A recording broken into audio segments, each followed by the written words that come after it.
Hey guys, it's Mr. Bicen. I cannot believe it. It is the day before the first exam. I mean, what is going on? How have we already got to that point in the year? Absolutely bonkers that we're already at that kind of point. However, we are going to do a really fantastic live stream today where I'm going to be having you as prepared and as confident as possible, ready for tomorrow's exam. So, what I want to do in this session, I want to do a few things, right?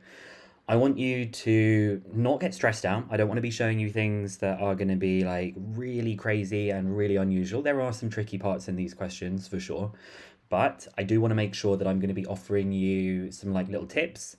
I wanted to look at as many topics as possible, but really the number one thing that we're aiming for in this session is just to be feeling like confident, ready, and calm. Because I think sometimes if we do too much the day before the exam, too much at like this kind of time, this is why I've done it a little bit earlier.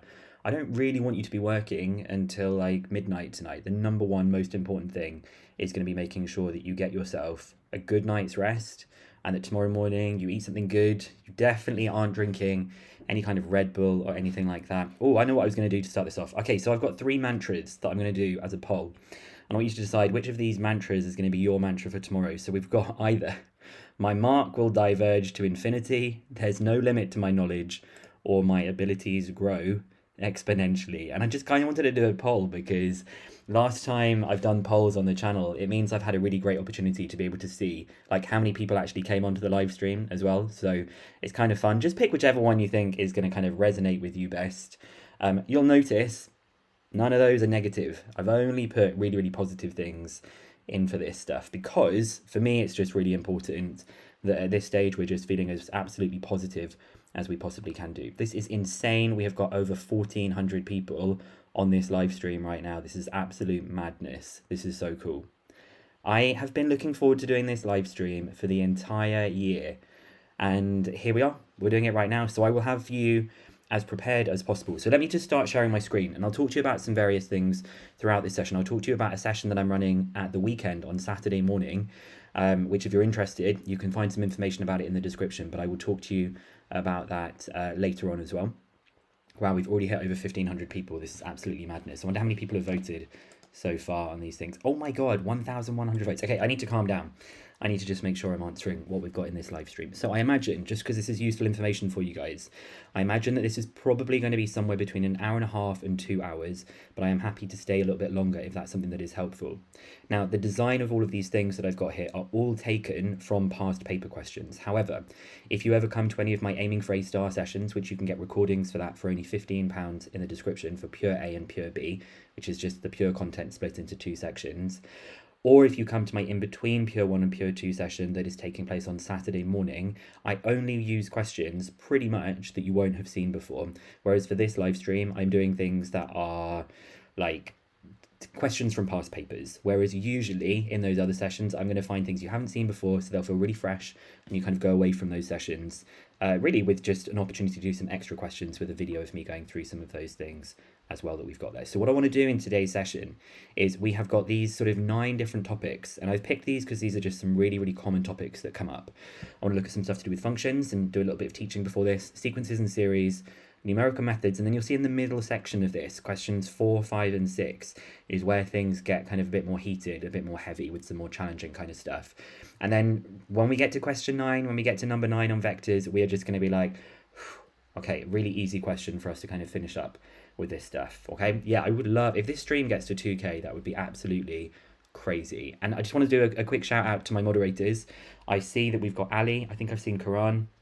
I don't know if I've noticed any of the other guys in there just yet, but these are some of the students from my members Discord. There's Breezy as well. If you've come to any of my Aiming for A* sessions, you will recognize some of these names of some of these people that have been supporting as well. Okay, how many votes have we got so far? We've got 1,400 votes, and the most popular one is my mark will diverge to infinity. Okay, let's actually get kicking. Let's get started with some of these things. Oh, and remind me, after we've done a few questions, I wanted to show you a good luck charm that someone has used for the exams, and then I've got one version of it as well. So remind me after a couple of questions to show you this good luck charm that I want to share with you guys. Okay, so functions. We're going to start off with functions. Functions is a really kind of challenging sort of area that we've got here. And loads of people ask me about this part that we've got at the bottom, which we will be talking about in just a second. Now, I'm going to do a quick little sort of pre-question that we've got here. There is a quick method when you have something with like finding an inverse of something. So finding an inverse function with substituting some particular thing that we've got in here. So we have the f of x is x plus 2 over x minus 3. And the question wants us to find the inverse of x when you, the inverse of the function when you substitute in 3.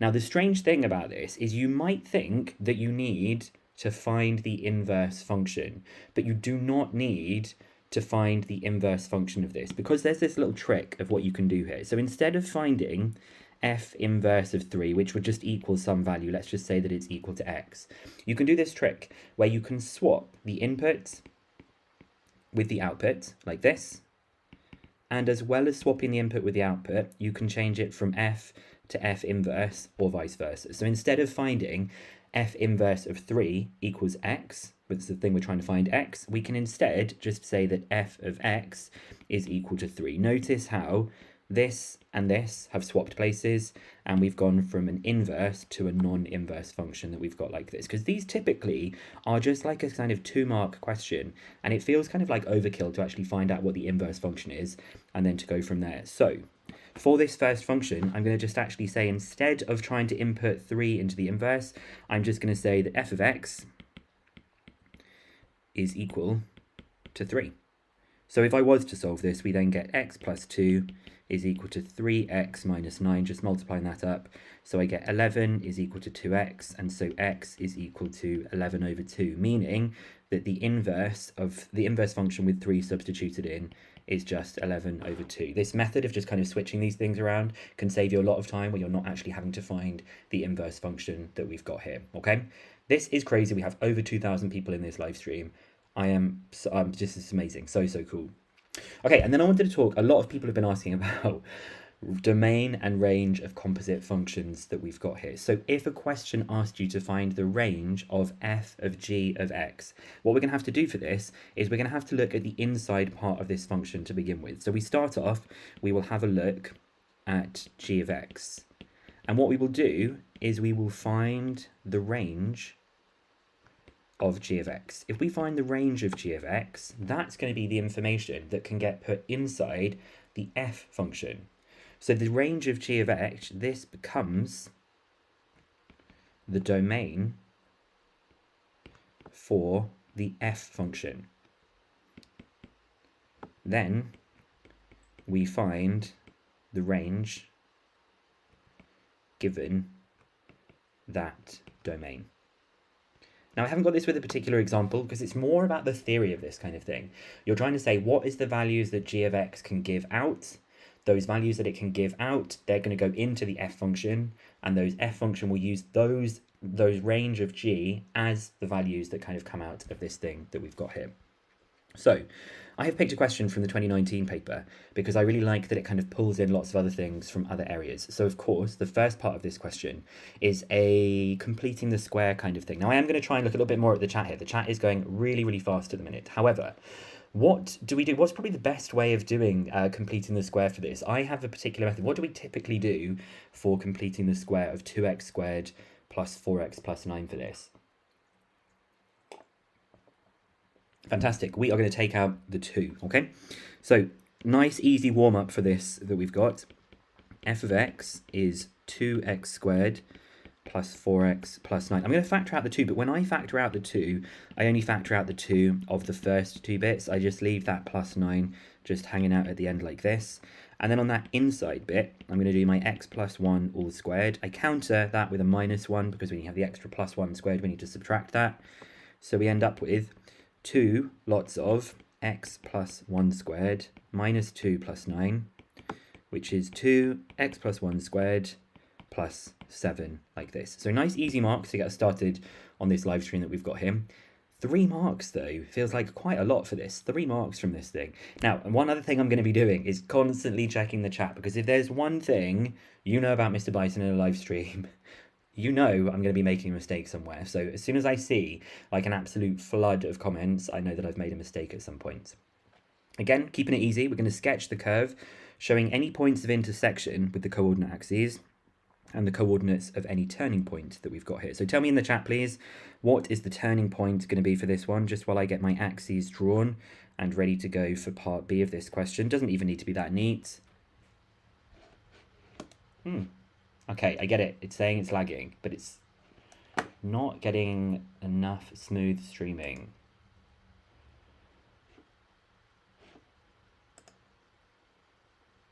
Okay, it should be picking up in a second. Okay, let me just quickly say, it should.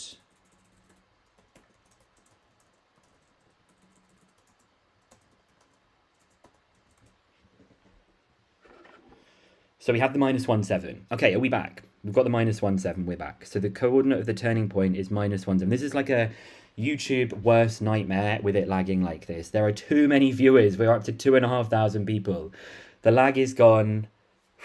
I've gone like a bright red in the heat with this. So we'll put the turning point at -1,7, which is going to be somewhere over here, which means it's going to be this kind of shape. So I'm going to say that this is -1,7, and obviously it crosses when x is equal to 0. So when x is equal to 0, y is equal to, I'd probably use the original one, y is just equal to 9 for this part.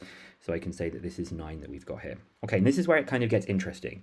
It says, describe fully the transformation that maps the curve with equation y equals f of x onto the curve with equation y equals g of x, where g of x is 2x minus 2 squared plus 4x minus 3. So g of x is 2x minus 2 squared plus 4x minus 3. And just for reference, f of x, which was the original part that we had, was 2x squared plus 4x plus 9. 2x squared plus 4x plus 9. So what do you think is like the biggest difference between those two things that I've just highlighted in yellow that we've got here? What do you think is the biggest difference that is kind of like jumping out to us? Because it's not actually going to just be, is it going to be 3 to the right, 10 left? I don't think it is going to be. There's a bigger difference that we need to kind of really carefully consider for this part. I think it's what Alyssa has said. I think it's the x minus 2 that we've got here. So with this x minus 2 that we have, I'm going to take this f of x and I'm going to try and do some rewriting. So if I do f of x minus 2, what I end up with is 2, and everywhere that there is an x, I'm going to replace it with x minus 2. So that's 2x minus 2 squared plus 4x minus 2 plus 9. I'm trying to make this thing down here, I'm trying to make it look like the g of x part that we've got. Okay, that's what I'm aiming to do. So I'm going to keep this first part because that's really nice. I've got the exact same thing with this bit. I'm now going to start seeing what this does. So I get a plus 4x minus 8 plus 9. So this is a 2x minus 2 squared plus 4x plus 1. So this is what f of x minus 2 is. What do you think I need to do to f of x minus 2 to make it look exactly like g of x that we've got here? I need to adjust it somehow. I've got the first part, I've got the 4x. What else do I need to do with this part to kind of bring it down a bit? I think I need to do, yeah, I think I need to subtract 4 from it, don't I? I need to subtract 4. So if I do f of x minus 2, f of x minus 2 minus 4, I then get this plus this, and then 1 minus 4 is minus 3, which is g of x. So all we need to do now is describe what is this transformation for g of x. And I think you've pretty much told me in the chat that we've got for this, that we've got this minus 4 representing that it's moving 4 spaces down in this case. So we can say that g of x is f of x. What's the vector going to be? Because it's been translated by what? Good. Mama Bicen, it's not my true mama, but Mama Bicen, if you've been in any of my previous live streams, you'll see Mama Bicen's been making an appearance. We've got a translation of 2 minus 4. And then again, we're going to use the theme of this question for part 2 of this question. It says it wants us to find the range of this function. Well, I think part A hasn't really been used yet. I think we probably want to use part A to help me to answer part C for this. So it's going to be that h of x is equal to 21 over 2x plus 1 squared plus 7. Okay, that's what we can rewrite h of x as. So I'm just going to copy this and just take this down to the bottom of the page. We're trying to find the range of this function. Notice how it just says that x is a real number. So for C part 2, this is what we have. The whole point of writing it in this form was that we've got to try and find out what the range is. Oh, Zeno, thank you very much. I'm really pleased that they've helped you through all of this. It's really, really kind of you to kind of do a super chat as well. Really appreciate that. Thank you. So let's just think what happens for different values. Let's talk about the denominator for a second. Tell me about this denominator, and the graph might help us from before. What is the smallest thing that that denominator can be? So we're looking for what the smallest thing that this could be. Is Rose Bicen here? Is my mum here? Good. The smallest thing the denominator can be is 7. So the denominator is 7 or bigger, meaning that h of x can be equal to 21 divided by 7, which is 3. But if you make the denominator really, really big, what happens if you do 21 divided by like a huge, huge number? What kind of number do you get if you do like 21 divided by an absolutely huge number for this kind of thing? It goes towards 0, but it's never equal to 0, but it goes towards 0, which means that h of x can be equal to 3 or less than it, and it will always be slightly bigger than 0 that we've got there. So h of x is between 0 and 3 here. Now, if you did have a graphics calculator, you could probably just put that in the graphics calculator, and you could see that it would be between 0 and 3, but of course, we have the fact that it can't be equal to 0 for this bit that we've got, okay? So mark scheme, all fine for this kind of stuff. People were asking about this question that we've got here. We were trying to find out what g of x was in terms of f of x. So that's why I took f of x and I did f of x minus 2, did a bit of manipulating for it to see where it was actually going to end up as, okay? This is crazy. Over 2,000 people in this live stream. I'm so proud that I get to do this as my job. This is absolutely amazing. I think we need to go a bit faster, right? I think we need to do some slightly more challenging kinds of questions that we've got here. We are going to talk a little bit about sequences and series that we've got. Now, I want you to tell me, for the arithmetic and the geometric, very quickly, can you tell me what the common difference and the common ratio are? And then we'll quickly just remind ourselves about some of the stuff to do with recurrence relations that we have too, okay? I'll talk a bit about predictions and what I think might be coming up. Essentially, we don't know what's coming up. Anything could be coming up in this kind of thing as well. But I will do some Q&A sort of stuff for this as well. Okay, good. The common difference for this is 4. The common ratio for this one is minus 4. Thank you very much to O, who's also done a super chat. That's very cool. And we're going to remind ourselves of some of the formulae. These are in the formula booklet, okay? But for the arithmetic series, a general term is a plus n minus 1d. For a geometric, it is ar to the n minus 1. And this is, sometimes they write this as un, don't they? Un. For the sum to n, for the arithmetic, the one that's in the formula book is 2a plus n minus 1d. But there is another one for that. Can anybody tell me what the other formula is? I wonder if I'm ever going to be able to remember this one. I think it's this. I think that's the geometric. And they also give us the sum to infinity, which is a over 1 minus r. Good. I like what someone said. TG Tyrant has said for geometric, if you want to find out what r is, you do that divided by that, and that's the same as that divided by that, which is the same as that divided by that. And it's for these ones, instead of division, it would be subtraction for these kinds of things. Good. There are some people that are really doing great here. They know that the other formula is this one, where you have the first term and the last term that we've got.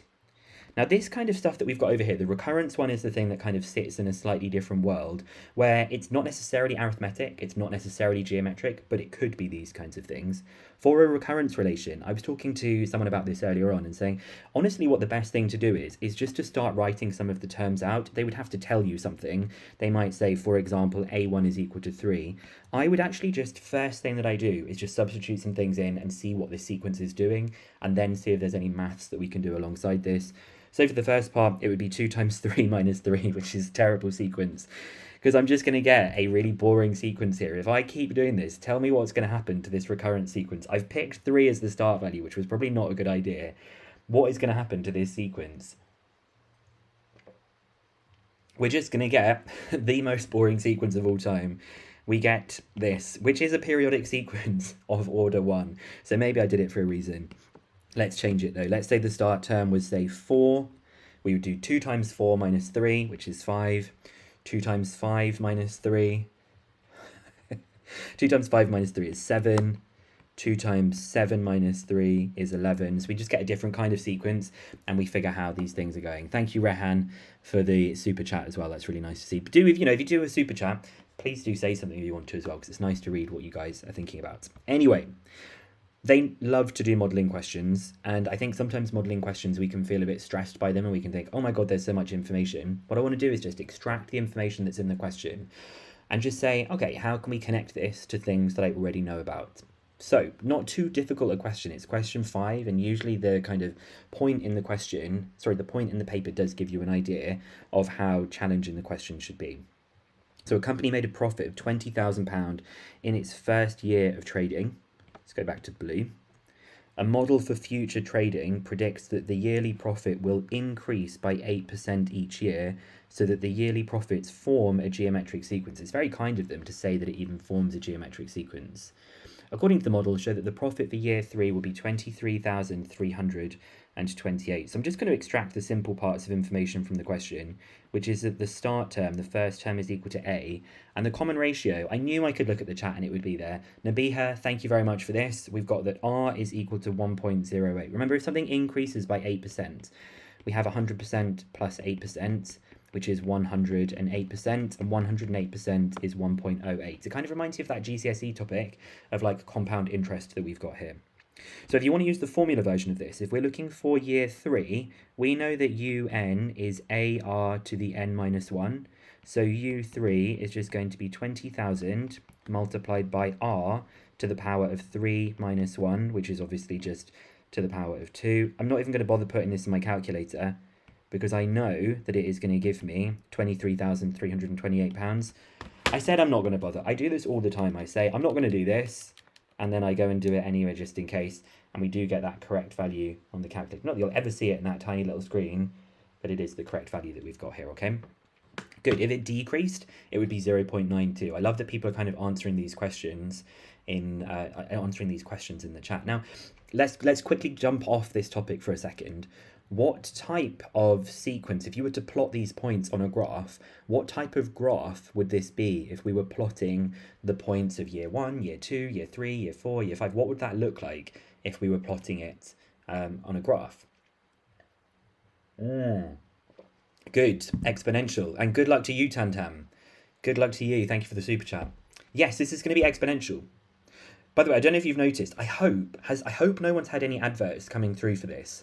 I'm hoping no one's had any adverts come through, because I turned off monetization for this video because in the last live stream people were getting interrupted quite a lot. So if you have had adverts, that is not something that I was wanting to happen.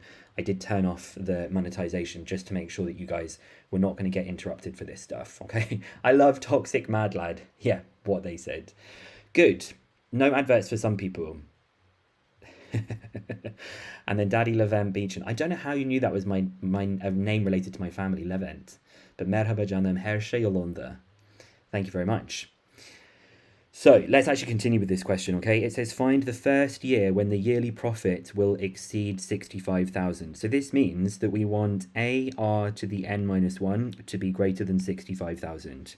So 20,000 times by 1.08 to the power of n minus 1 has got to be greater than 65,000. This is now just logarithms territory that we've got here. So 1.08 to the n minus 1, 65,000 divided by 20,000. So I don't have to type that in my calculator, I'll just do 65 divided by 20, which is 3.25.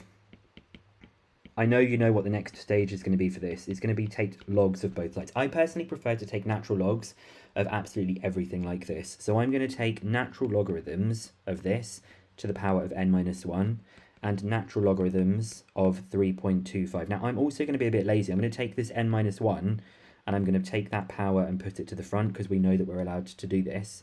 And I'm going to do n minus 1 is greater than ln of 3.25 divided by ln of 1.08. Now, please be careful. What do you think I'm going to say that we need to check carefully about when we divide by ln of 1.08. What do you think we're going to do with dividing by ln of 1.08? Well, we have to be very, very careful. I don't know if we need to be careful in this case. Nova, I think you've come in really, really quick with this as well. We need to be checking that it's positive, because if it's not positive and it's negative, then that inequality symbol is going to shift. However, ln of 1.08 is a positive number, so in this case we've got nothing to worry about. But I'm not just trying to answer these questions. I am trying to teach you so that when you go into the exam tomorrow, you go, oh yeah, Mr. Bicen reminded me, if I'm dividing by a negative, I need to check that kind of thing that we've got there, okay? So let's actually finish off. I can say that n has got to be greater than ln of 3.25 divided by ln of 1.08 plus 1. And this is ln of 3.25 divided by ln of 1.08 plus 1. So n has got to be greater than 16.31. But remember, n is an integer in this case. So n is going to be 17. So the first year, it will be in year 17. Okay, I know people have been saying that in the chat because now it makes sense. I was looking in the chat and I was like, why are people saying year 17? Everyone's in year 13 here. Like, what? I'm so stupid. Obviously the question was year 17. And then part C, it says find the total profit. The second I see that word total, I'm going, okay, I think I'm going to be having to use this formula to do with the sum of all of the years added together. We're finding the total profit for the first 20 years, giving the answer to the nearest £1,000. They do give you a clue about the rounding that we have for this kind of thing. So 20 years, first term is 20,000, R is 1.08. This is a pretty straightforward modelling question. It is A1 minus R to the n. If you've ever been in any of my classes before, I don't think I've ever memorised this. I think this is the first time I've memorised it, and I'm really hoping that we I haven't made a mistake with that. So it's literally just a case of, can we type onto a calculator? And I think I can type onto a calculator. Someone in the chat just said, why did we round to 17? We didn't round to 17. N had to be greater than 16.31, so we weren't rounding. We were saying, what is the first integer that is greater than 16.31, which is, of course, 17. So 20,000, as long as I can type in the right number of zeros, minus 1 minus 1.08 to the power of 20. And I will divide that by minus 0.08. And we get, not using the highlighter, what am I doing? £915,239, but they wanted it to the nearest thousand.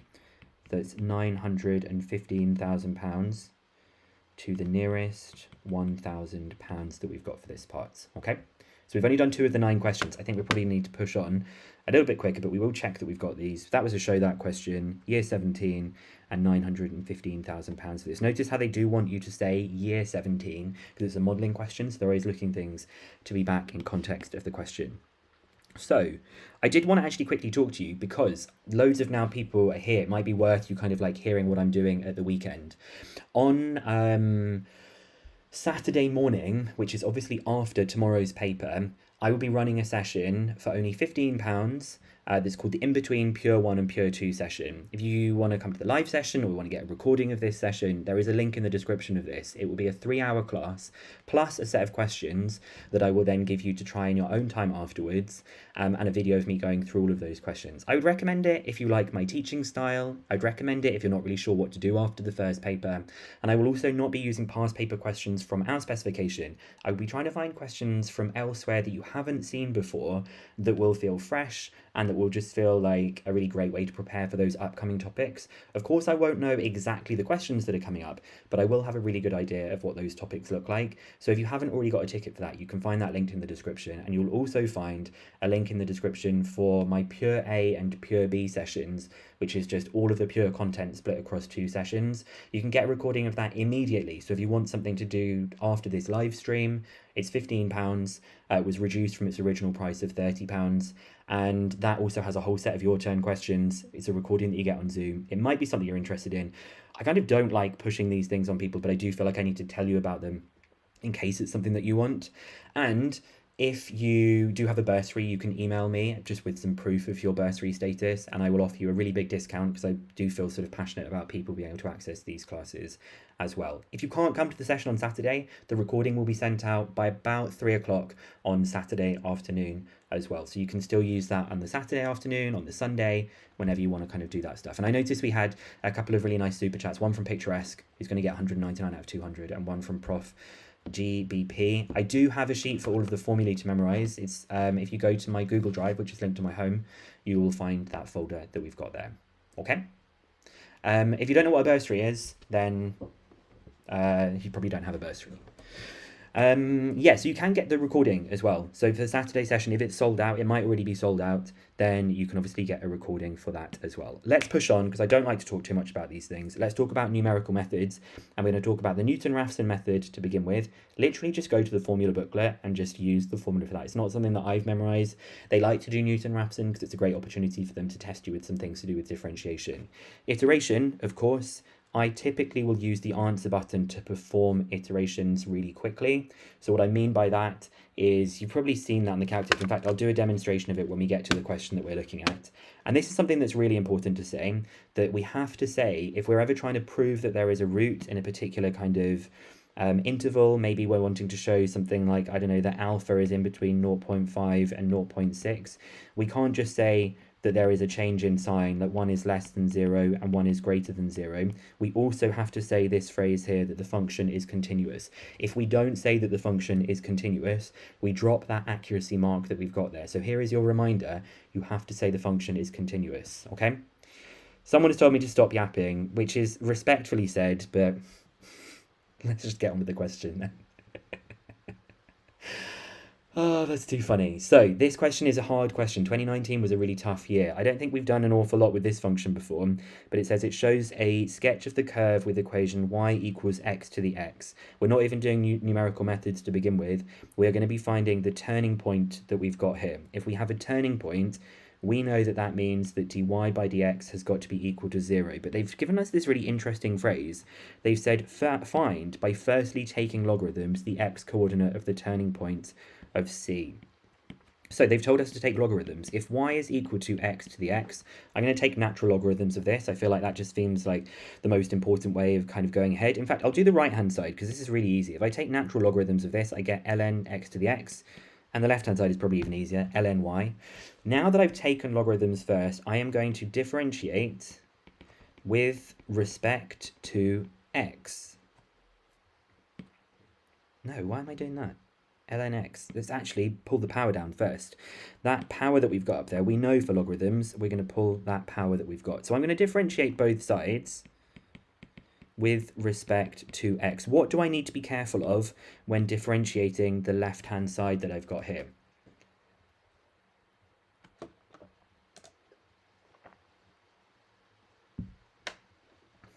Good.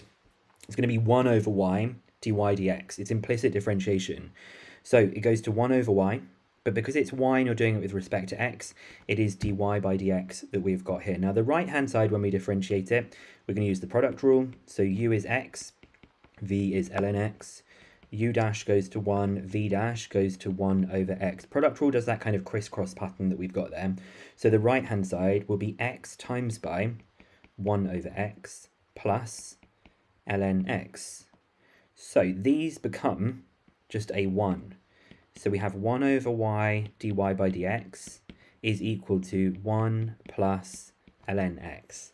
Now they haven't asked us to find out what dy by dx is equal to, but if we wanted to, we would say that dy by dx is y 1 plus ln x. In fact, what they did ask us about was a turning point, and we know that with a turning point, dy by dx is equal to 0. So I'm going to use that fact immediately to actually work out what's going on here.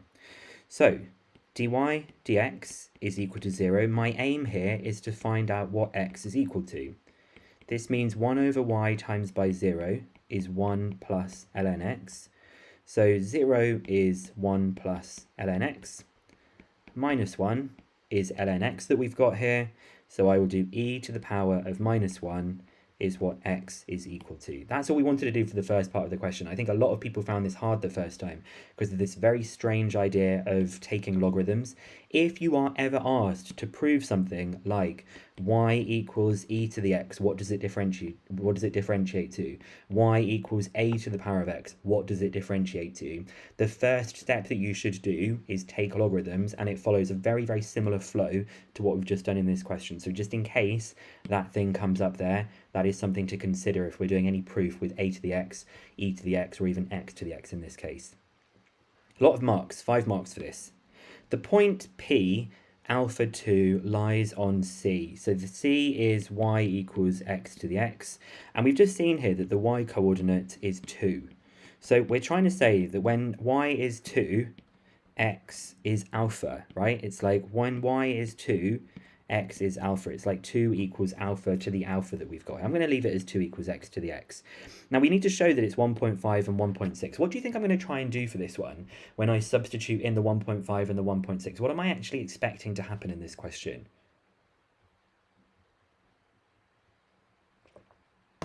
Someone said, what if you take log, not ln? If you're doing anything to do with calculus, I would really, really recommend doing ln instead of log.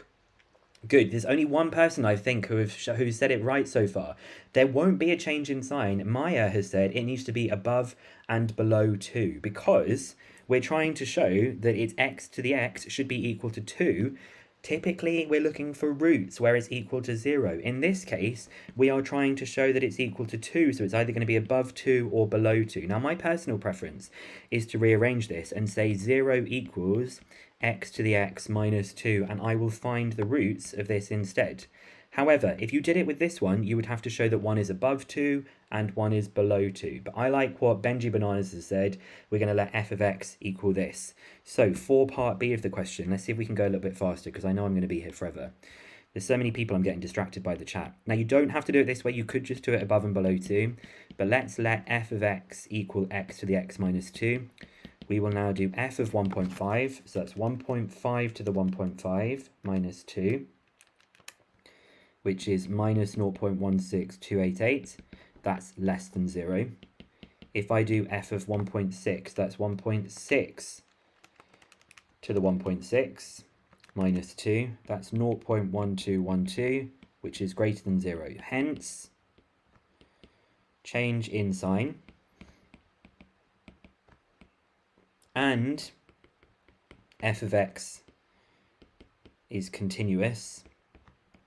So, alpha is between 1.5 and 1.6, okay? If you don't want to do it with this change in sign, you could just say 1 is below 2, 1 is above 2. You do have to say that f of x is continuous. If you don't have this, it won't be working. Someone says, where's the minus 2 come from? It has come from the fact that we were trying to solve this equation. We've put it all onto one side, so we're finding it for 0. I'm only doing that just because it's typical we do it with change in sign. Now we get the possible iteration formula. They've done this iteration formula, quite a weird one. I'll write it bigger because it's quite hard to see in this screen that we've got. It's 2x to the n, 1 minus x to the n. They tell us that x1 is equal to 1.5, and we're going to find out what x4 is. Really, really straightforward for this. It's actually in GCSE as well, right?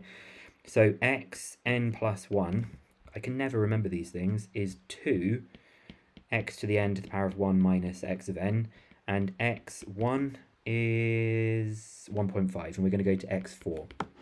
So x2 will be 2 times by 1.5, 1 minus 1.5 as the power, and then the rest of them I'm literally just going to write down on the calculator. So instead of writing this, I'm going to do 1.5, then I'm going to press equals to get it on my calculator, and then I will do 2 times by the answer 1 minus the answer to the power. So 1.5, 2 times by the answer to the power of 1 minus the answer.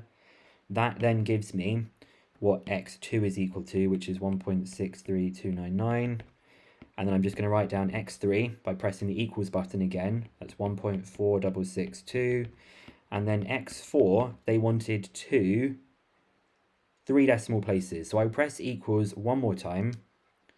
and we get 1.673 to 3 decimal places. Then for the next part of the question, it says something that I think is quite interesting. Maybe you've not seen this question before, maybe you have. Describe the long-term behavior. What are you going to advise for me to do if we're doing this? No, you do not need to put answer writing down. That was just me kind of explaining it to you, okay? Someone saying, what does continuous mean? Continuous just means there's no gaps in this curve. There's no bits where there's suddenly like an asymptote where it goes up like that, where clearly there is a gap at this point that we've got here, okay? So spam the equals button. That's what's kind of jumped to me when I've been looking through what people have just said in the chat there. So I'm going to spam the equals button and we're going to start seeing what happens. And we're going 1.3, 1.8, 1.2, 1.9, 1.1, 1.97, 1.03, 1.99, 1, 9, 1, 2, 1, 2. It oscillates between 1 and 2. So for part D of this question, I'm just going to say it's gone really weird. Don't know why my screen has done that. It oscillates between 1 and 2. If you don't say oscillates, you could say it is a periodic sequence, 1, 2. You could say it is a sequence that goes back and forth between 1 and 2 that we've got here. So you don't have to use that oscillation. You can do what B has said, periodic sequence with order 2. So there was that whole process that we had for this differentiation bit. And then they did it with it being above and below 2. We've got the 1.673. You don't even need this one because the mark is only for finding x form. We've got oscillates, periodic. You could say it's non-convergent. You could say it's between 1 and 2. But they do like the word saying it is oscillating. Did I not even get the second? I did say this. You have to say 1 and 2 to get that kind of second mark for that. Okay? So... oh, actually, wasn't I going to try and show you something? So I did want to show you this little good luck charm. Did someone notice in a previous live stream, someone had said that they had a good luck charm that they wore to their first exam for further maths. Did anybody ever notice this lucky charm? Okay, I'm going to show you this because I got a version of this. They wore something. Okay, I'll be back in just 1 second. I'm going to switch to the big camera, literally just for 30 seconds, and then we'll come back, okay?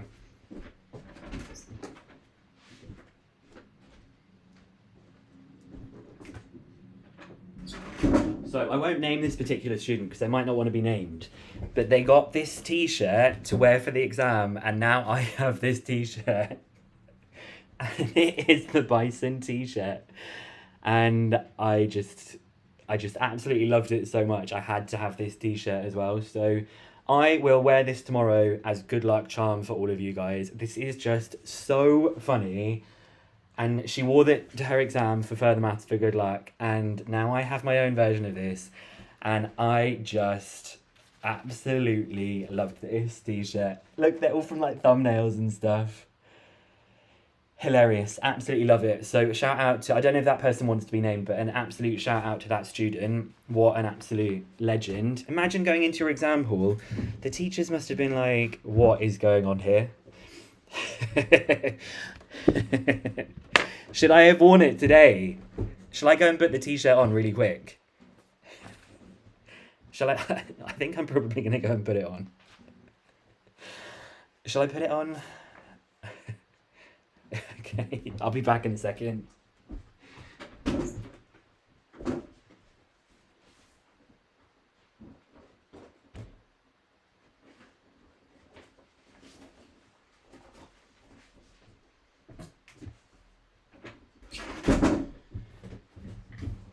Okay, let's go. Back to differentiation. Let's go. So, I am getting too distracted. Let's lock in, as you guys would say.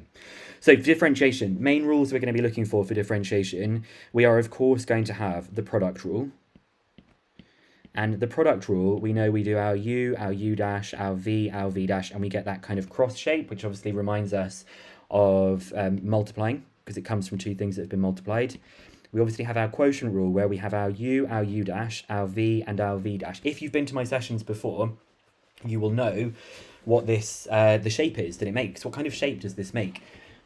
People are saying, where can I buy this shirt? She got it ordered off Etsy. If you want, like genuinely, I'll put in the description at the end, I'll put I'll put what it was and you can ask for the Bicen t-shirt. I think it was like 15 or 20 pounds or something.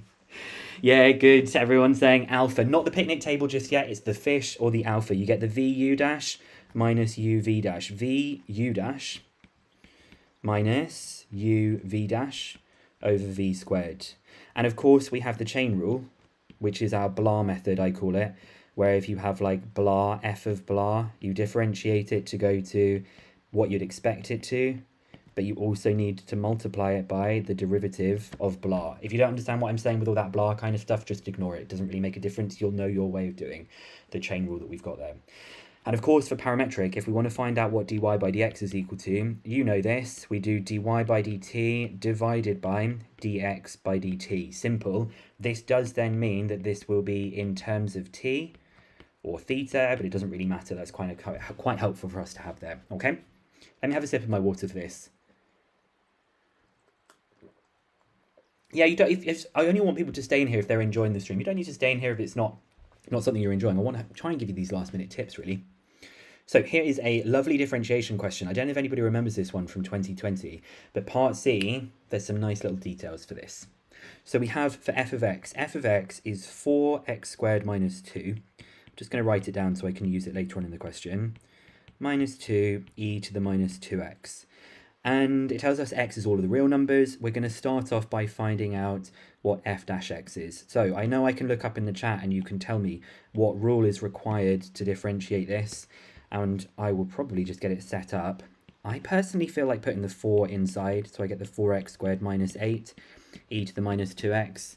But I think, oh, not lagging again, are you joking?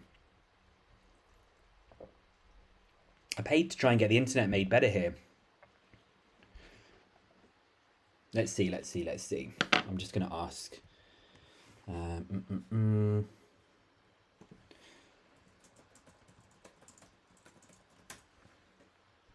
Okay, good. Product. So u is 4x squared minus 8. V is e to the minus 2x. This means that u dash is 8x and v dash, I'm not going to ask you for this, but it stays as the same. You then multiply by the minus 2. Product rule gives us this pattern. Now it's just algebraic manipulation. We've done all the differentiation, okay? So I will start off by doing the 8x times by the e to the minus 2x. And then I'm going to add the 4x squared minus 8 multiplied by minus 2 e to the minus 2x. So you know what I'm going to do? I'm going to put that minus 2 out the front like this. So this is 8x e to the minus 2x minus, putting these all inside the brackets that we've got here, as long as I've not made a mistake, this would be an 8x squared and a minus 16 e to the minus 2x. So if I take e to the minus 2x out of everything, if you wanted to, you could fully expand everything, but I think it's going to be fine as it is. So there would be an 8x, there would be a minus 8x squared, and there would be a plus 16, because obviously you have a minus 8x squared and then a plus 16, because there's a minus and a minus for this that we've got. So that's taking the 8 out of the entire thing now. They want it to be with an 8 at the very beginning. 8 e to the minus 2x. That will be x minus x squared plus 2. But we do want it to look exactly like they've got written.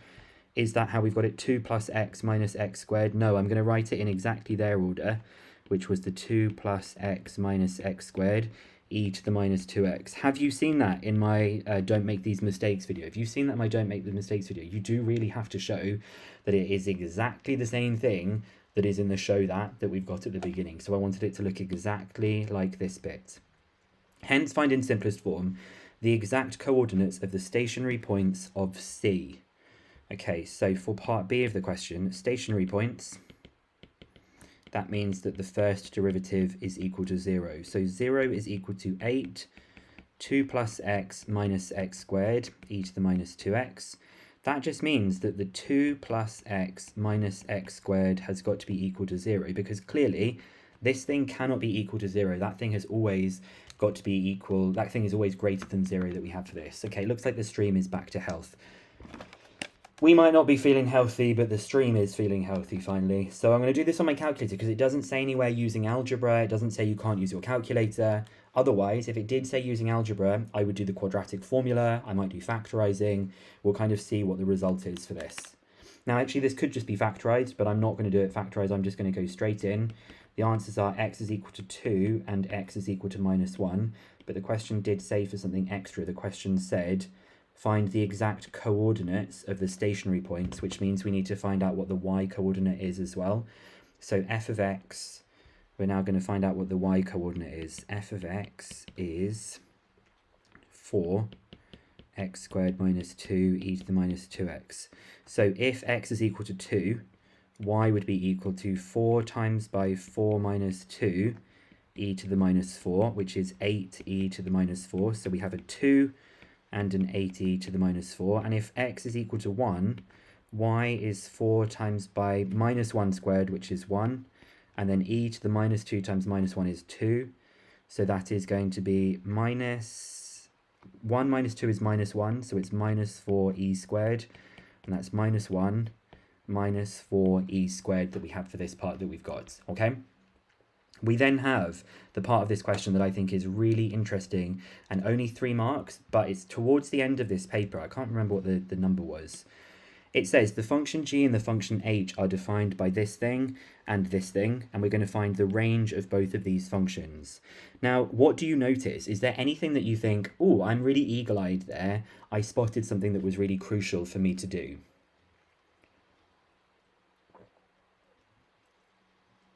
There's something really important in this question that I don't know if people necessarily have spotted. This is where you want to look at things carefully before you just like dive in to this question.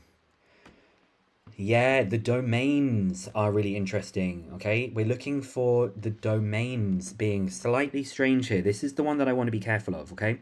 The top one is fine, that x is a member of the real numbers, but the second one we need to be careful of because it says that x is only greater than 0. So, looking at the original graph before we do this part with 2, the range of this graph, well, this little bit on the left, right, this thing that's flicking up, going all the way to the top, just means it's going to be any of those values bigger than that.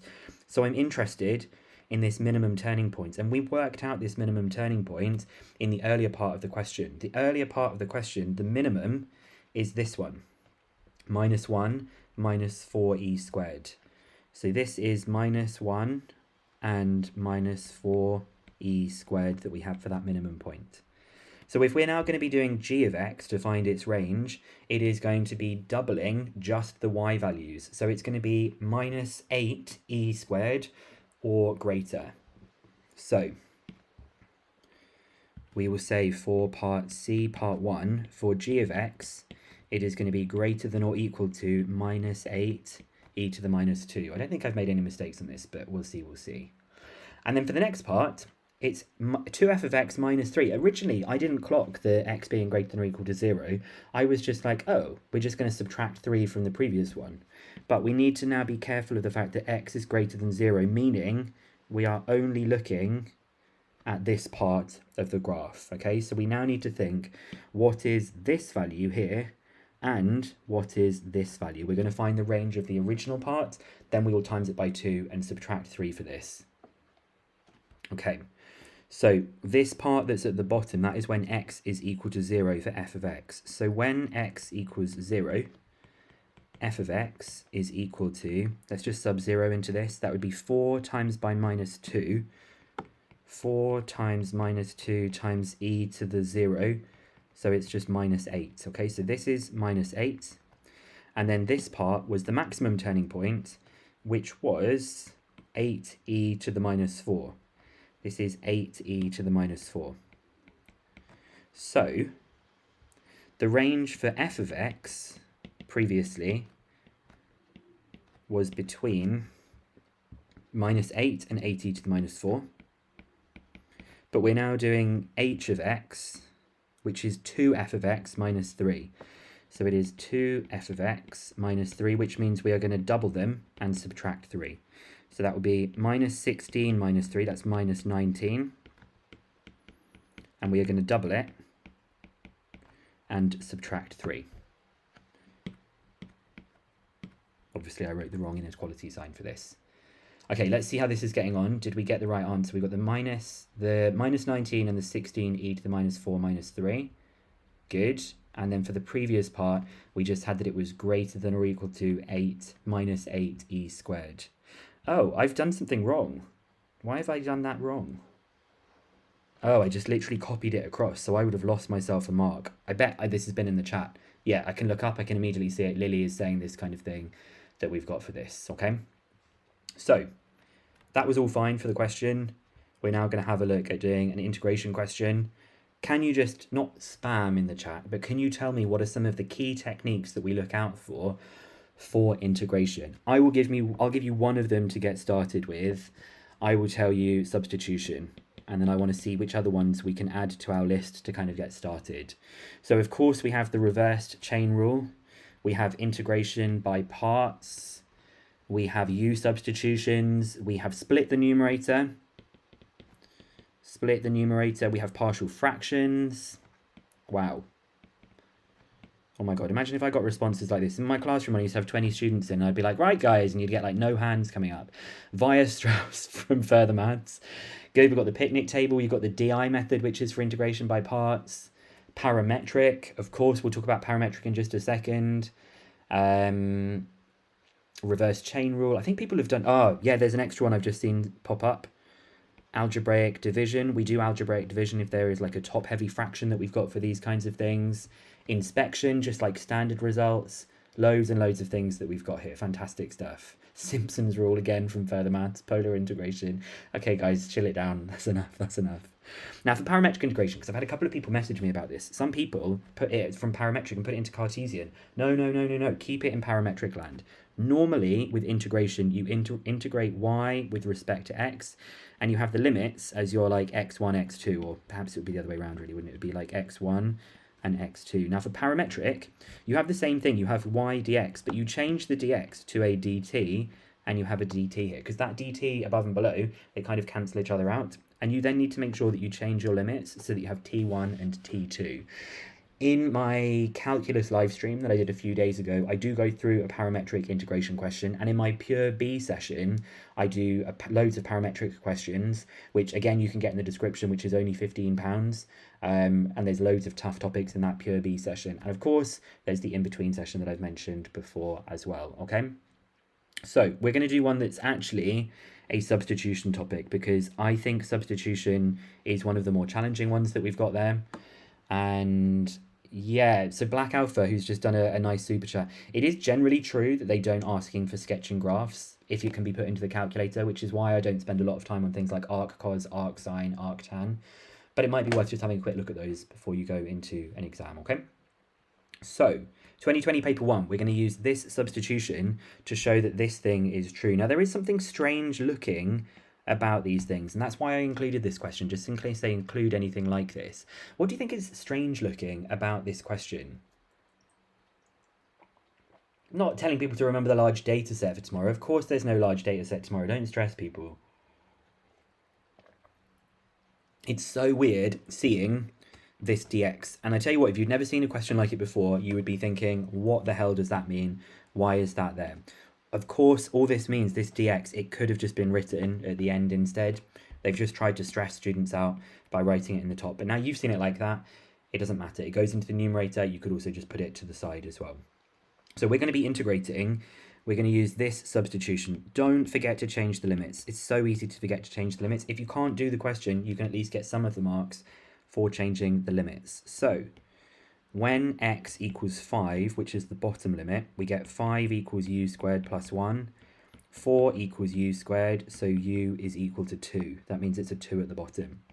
I know in a second I'm going to look at the chat and someone is going to be saying, well, why didn't you take the negative? Why didn't you take the negative? Just take the positive one and don't worry yourself about it. Okay, just take, if you're not sure, just take the positive one that we've got there. Oh, that's very nice, to Fraylene Rose. Yeah, I will post the link to this shirt, okay? I will post the link to this shirt. The person from Etsy is going to be like, what the hell? Why have I suddenly got people ordering this t-shirt?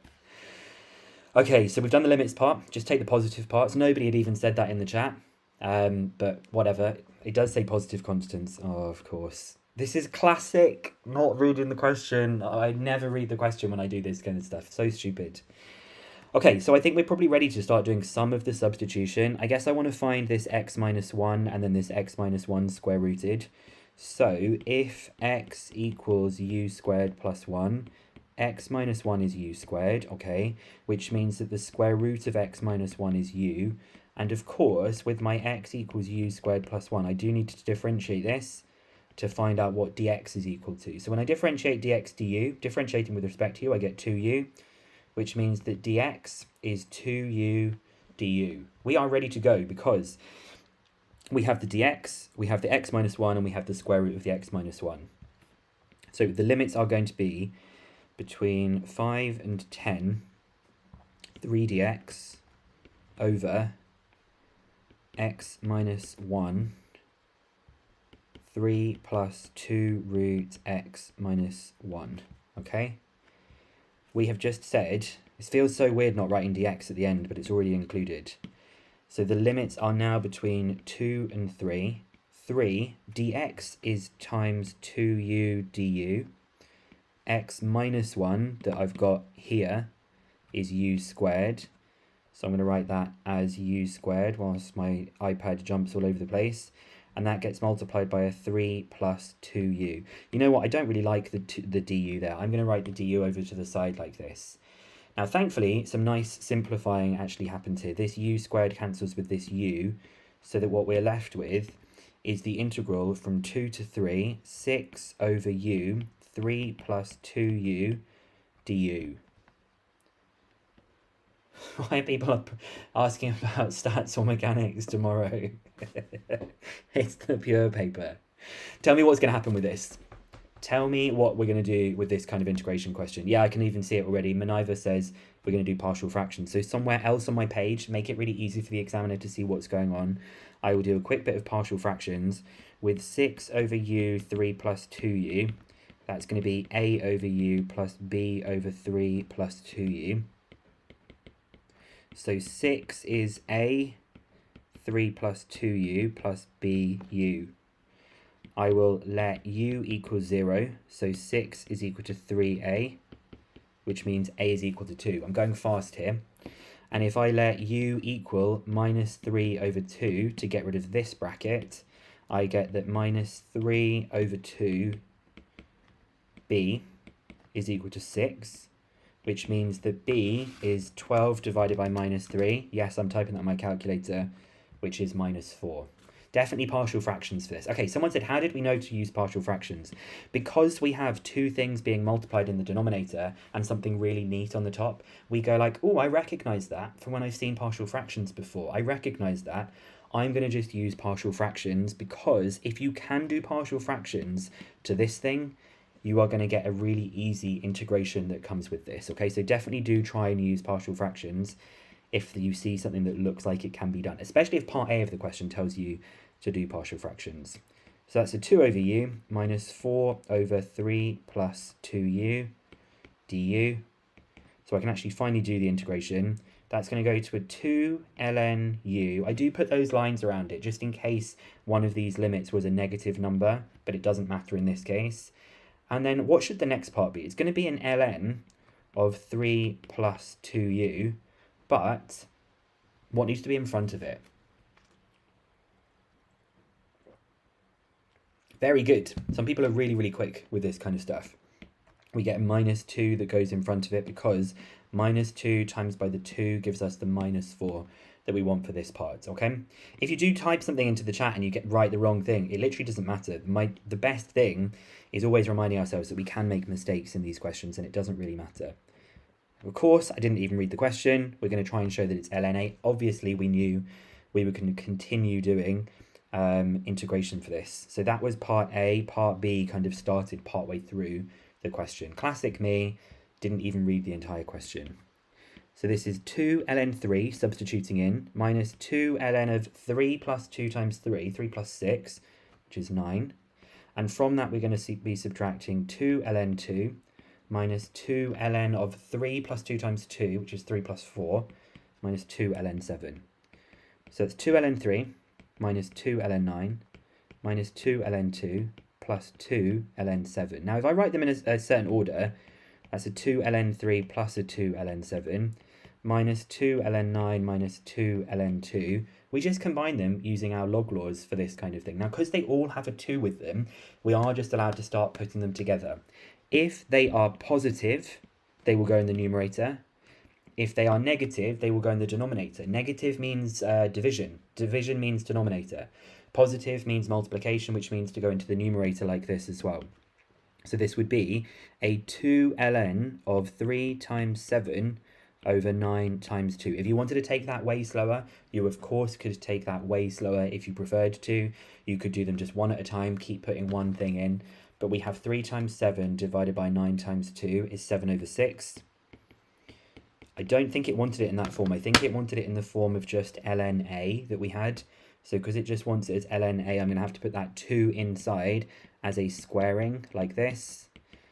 Look at me, I don't even need a calculator. Ln of 49 over 36. What do you think I would probably recommend you do now that you've actually finished this question, just so that you can confidently say, great, I've done that question, let's move on? What do you think I'll be asking for us to do at this point?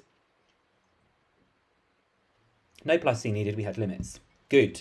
Check it on your calculator. Whether you have this calculator, whether you have the ClassWiz calculator, I would go back and I would type probably the original thing that I had right here. I would probably type that whole thing into my calculator. It won't give you an exact answer, but you can compare it to ln of 49 over 36. If you've got the same answer, you can just say, move on, done with this. Fantastic. Everyone knows what they're doing in the chat here. Everyone knows what they're doing in the chat here. Okay, what are we looking at next? Trigonometry. Okay, let's do let's just get all of the facts that we know about trigonometry. What are the things we need to memorize? I want to see as many things in the chat as possible that I can write down. I think people are really, really good in this chat. I've been incredibly impressed by some of the things that people are contributing to this. So yeah, good. We've got some of these identities. Oh, wow. I don't want to just know what I want to know what they are. They're going to be so hard to type, okay? I'm going to see if I can grab as many of them as possible. Sine squared theta plus cos squared theta equals 1. Sine 2a is 2 sine a cos a. Ooh, here we go. We've got a 1 plus cot squared theta equals sec squared theta. We have a 1 plus tan squared theta equals sec squared theta. That's not sec squared theta, is it? That's cosec squared theta. Obviously, we have that tan theta is sine over cos theta. What else have we got? We have a cos 2x is 2 cos squared x. Don't know why I changed colour. 2 cos squared x minus 1. I also don't know why I'm flipping between x and y and stuff like that. And there's a third one of these, which is that cos 2x is cos squared x minus sine squared x. If it's for an integration question, you may need to use some of these things rearranged. This is just for integration. If you were going to integrate sine squared x with respect to x, someone has already told me this. Instead, you integrate this part, but rearranged. When you rearrange this, you get a half minus a half cos 2x dx. If you were going to be doing it with cos squared x dx, you would be doing it with a half plus a half cos 2x dx. It's the only way of integrating sine squared and cos squared for this kind of thing. We've got some really interesting ones there with like tan alpha plus beta. We've got cos alpha plus beta, like cos alpha plus beta. I'm not going to write that one out. Sine of a plus b. I think my stream is not going so good at the moment, so we're probably in a bit of a... I don't know why the signal's not been so good for this. There's so many things. People saying sine of 90 minus theta is cos of theta. Loads of this kind of stuff that we've got there. People have got the tan ones. Cool, we've got loads. And of course, we have the harmonic identity. If you don't know what I mean by the harmonic identity, this is simply the r cos theta plus alpha, that kind of stuff that we have got there. I know it's lagging. I don't know why it's doing this all the time. This is really, really annoying. Let me just quickly see what's going on.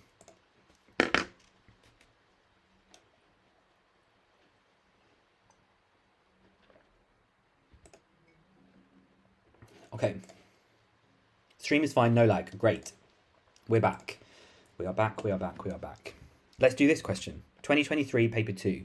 It's actually not going to use tons of these things from here because I can't possibly cover absolutely everything there is to do with trigonometry. But we are going to do for part A of the question. We're going to express this 2 cos theta plus 8 sine theta. They tell us the form they want it in, which is our r cos theta minus alpha. So I want 2 cos theta plus 8 sine theta. I want to say that it's the same as r cos theta minus alpha, where r and alpha are constants. This thing here is telling me it's in radians. The second you see pi, you're like, okay, fine, it's radians. You can either use the formula booklet, or you can memorize this, that we know that it will be r cos theta cos alpha. Because there's a minus right here, it's going to change to a plus r sine theta sine alpha. We then play a game of spot the difference. Well, there is a cos theta here and a cos theta here, which means this 2 must be the r cos alpha. So 2 is r cos alpha. And then we have, for the second part of spot the difference, a sine theta and a sine theta, which means the 8 must be the thing that goes with it. So the 8 is the r sine alpha.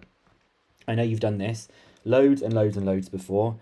If I want to find out what r is equal to, it's the square root of those two things added together. At this stage, you don't need to know why that works, but it works. It's to do with the sine squared plus cos squared identity, isn't it? So we get 2 root 17 for this value of r, okay? Then I'm going to find out what alpha is equal to. I'm going to do this one, the sine one divided by the cos one. So if I say what tan alpha is equal to, it is the sine divided by the cos. That's the 8 divided by the 2, which is the 4. Am I in radians mode? Yes, I am. I'll do the inverse tan of 4. And it wants it to 3 decimal places. So alpha is 1.326 to 3 decimal places. Hence, let's actually answer the question. 2 cos theta plus 8 sine theta is 2 root 17 cos of theta minus alpha, that we've got like this. Okay. And then we get something we've already covered earlier on in this stream. It says the first 3 terms of an arithmetic sequence are cos x plus sin x, cos x plus 2 sin x. So suddenly they're throwing us in with arithmetic sequences that we've got here. You don't actually need, by the way, someone was asking about this, you don't need to show this entire process. You can just go straight to here and straight to this bit, okay? So tell me about this arithmetic sequence that we've got here. Good. The common difference is sine x. So I'm actually going to just write some things down about the question, that the common difference is sine x, and the first term that we have is cos x. As we look at this arithmetic sequence, the first is cos x. Each time we move along one space, we are adding on an extra sine x each time. Oh, thank you to So On. I appreciate that. So On Kim, thank you. That's very kind of people. I wasn't expecting anybody to do any super chats at all, so this is a very nice surprise. It then says, given that S9 represents the sum of the first 9 terms of this sequence as x varies, find the exact maximum value of S9. Let's not worry about this thing to do it being an exact maximum. Let's actually just figure out what S9 is to begin with. So we will be using our formula for Sn, which we did earlier on. It's n over 2. 2a plus n minus 1d, but we're doing S9. So that will be 9 over 2. 2 times by a, which is 2 cos x. N minus 1, well, n is 9, so it's going to be 8 multiplied by the common difference, which is sine x. And then suddenly we go ding, ding, ding, ding, ding, ding.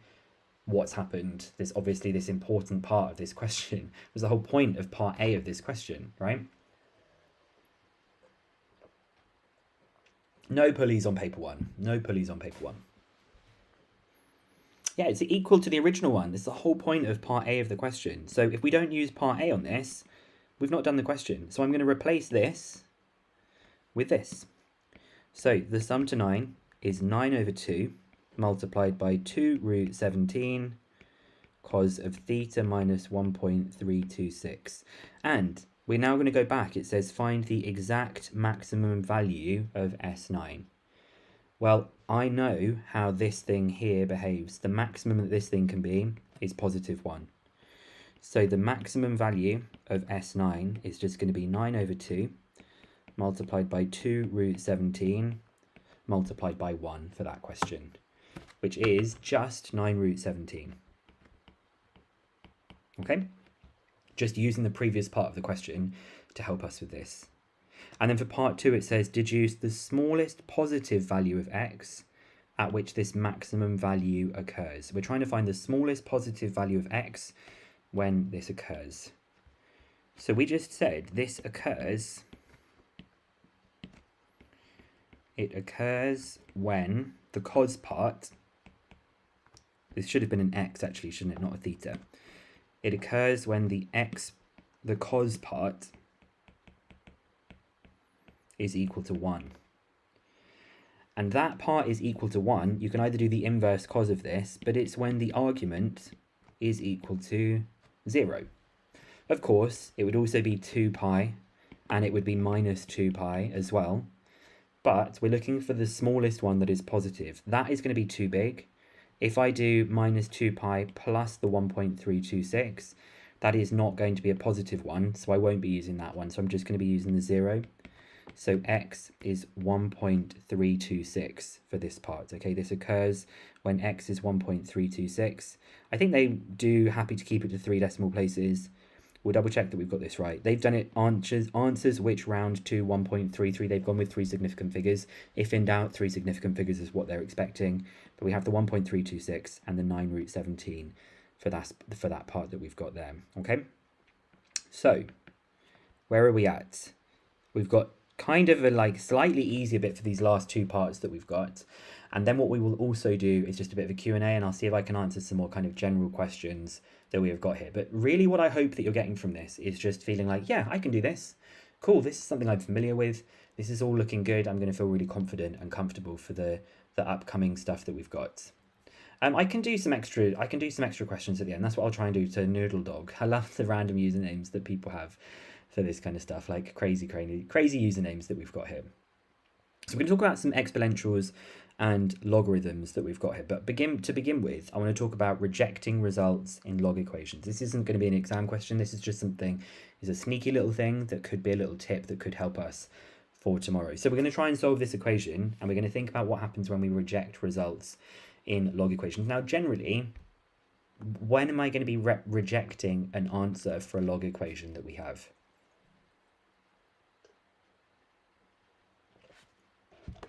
By the way, an update on the maths mantra. We've had 4,200 people vote on the maths mantras. That's crazy.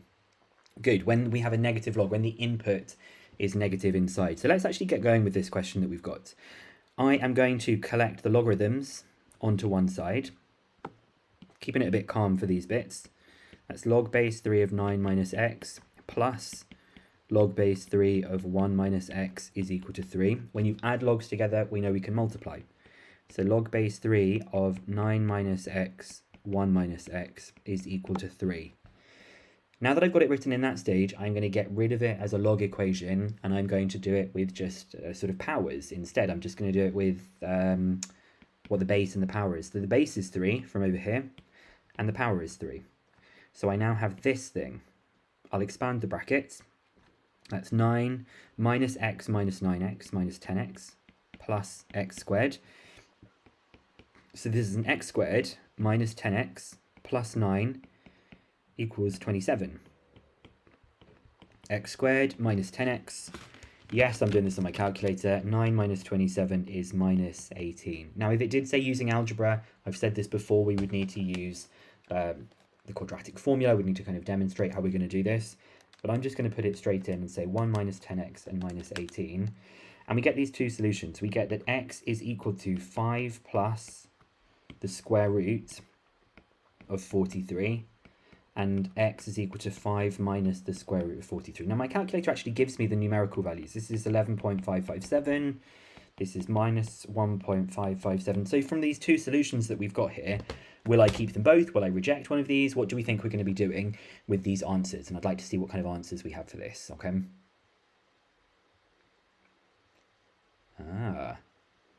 Interesting. So people are saying to reject the positive one. Now, if I reject the positive one, That is actually the correct answer in this, because people often think you reject the negative one, but in this particular question, we need to look at the original part that we've got. 9 minus x, 1 minus x. If I did 9 minus the one I've just put a little star next to, you would get 9 minus 11 and you would have a negative.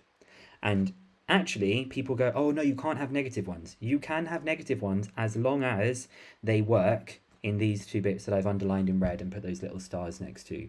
So actually we reject the positive one. We would only keep that negative one that we've got there, and we would just say that this is our answer, 5 minus root 43. I just want to say, Breezy, moderators, you're doing a fantastic job of keeping the chat just really focused. Thank you so much for this kind of stuff, okay? These notes are going to be saved afterwards. I'll put it in the description, and you'll be able to kind of, yeah, just go from there, and I'll have the annotated versions of this stuff as well, okay? So, where are we at? It's so fast, isn't it, Crun? It's crazy. It's absolutely crazy, the stuff, how fast this is. We've had, I wonder if we can see what the peak viewer activity is. Jeez, this is crazy. We've got 2,000 people in here at the moment. This is absolute madness. Whew. Yeah, we don't need, like, silly comments in this, right? We really don't need silly comments on this kind of stuff. Like, we're all 18 or older, pretty much, and we're about to do an exam tomorrow. Can we just try and keep it focused? Like, primarily I'm a teacher. I've still got my teacher hat on me. I don't want to be getting angry at people. Imagine telling people off on a live stream. Okay, so we're going to do this question. When you see a question that looks like this, filled with writing, there's no point in me even asking you. I know what you're going to say in the chat. When we see questions like this, we go like, oh, here we go. Loads and loads of writing of stuff that goes with this question. So, a scientist is studying the number of bees and the number of wasps on an island. The number of bees measured in thousands is modelled by this equation. NB equals 45 plus 220e to the 0.05t, where t is the number of years. Let's just remind ourselves t is years in case that's important in the question. And the number of bees is measured in thousands. Find, according to the model, the number of bees at the start of the study. Well, we know what's going to happen for this. I can even see it in the chat already. T is equal to 0. So we're just going to substitute in for part A. The number of bees is 45 plus 220 e to the 0, which is 45 plus 220, which is 265. So we need to give it in the context of the question, which is 265,000 bees. If you wrote 265, you may not be awarded the mark for this, because it does say find the number of bees. It doesn't say the number of what the formula tells you. We do need to say the number of bees. You would not get it for 265. Part B of the question, they've been very kind here. They've started doing this a lot more. I'll tell you what's kind about this. Show that exactly 10 years after the start of the study, the number of bees was increasing at a rate of approximately 18,000 per year. Okay? So what's the clue that they've given us in this question? What's the clue that they've given us in this question of what we should be doing? These are for EdXL, by the way.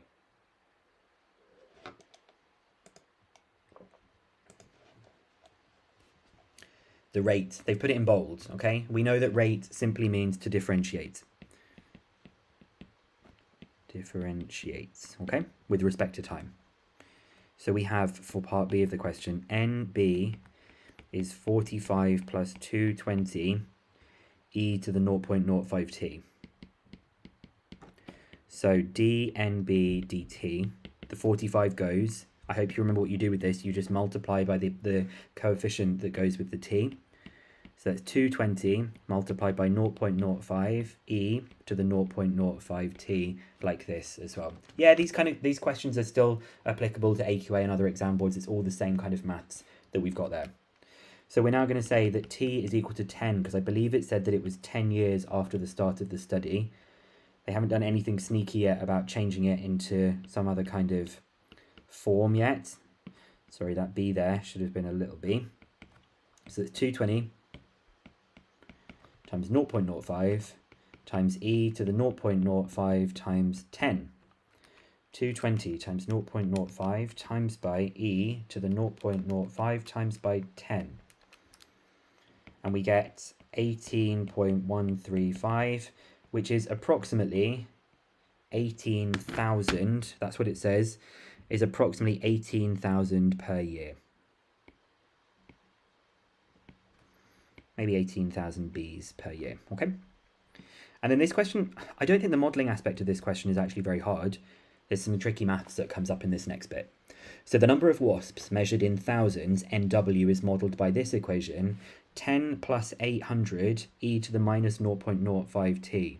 Now I just want to quickly go a little bit off-piste for a second, and I want to talk about the population of the bees and the population of the wasps that we've got here. Can you tell me like the difference, like what's actually happening to the population of the bees and what's happening to the population of the wasps? And how do we know that there is a difference between them? If we're going to go a bit deeper into this question, in case they ask us something else here.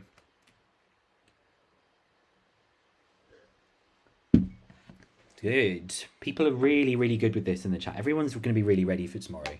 The bees population is rising. The wasp population is falling. We can tell because this one has a positive power and this one has a negative power. So listen, when you start a question, rather than just reading what the question says, do try and think to yourself, that's interesting. This looks like the population of the bees is increasing. It might be useful later on in the question. And if you've had that thought at the beginning of the question, you'll really be feeling just a lot more confident as we go. So it says where t is the number of years at the start of the study. When t is equal to capital T, according to the models, there are an equal number of bees and wasps. Modelling isn't actually very difficult. Just make them equal to each other. Find the value of t to 2 decimal places. Nothing scary. The model has actually done nothing at all. We're just going to make them equal. So that is 220, or 45 plus 220, the number of bees.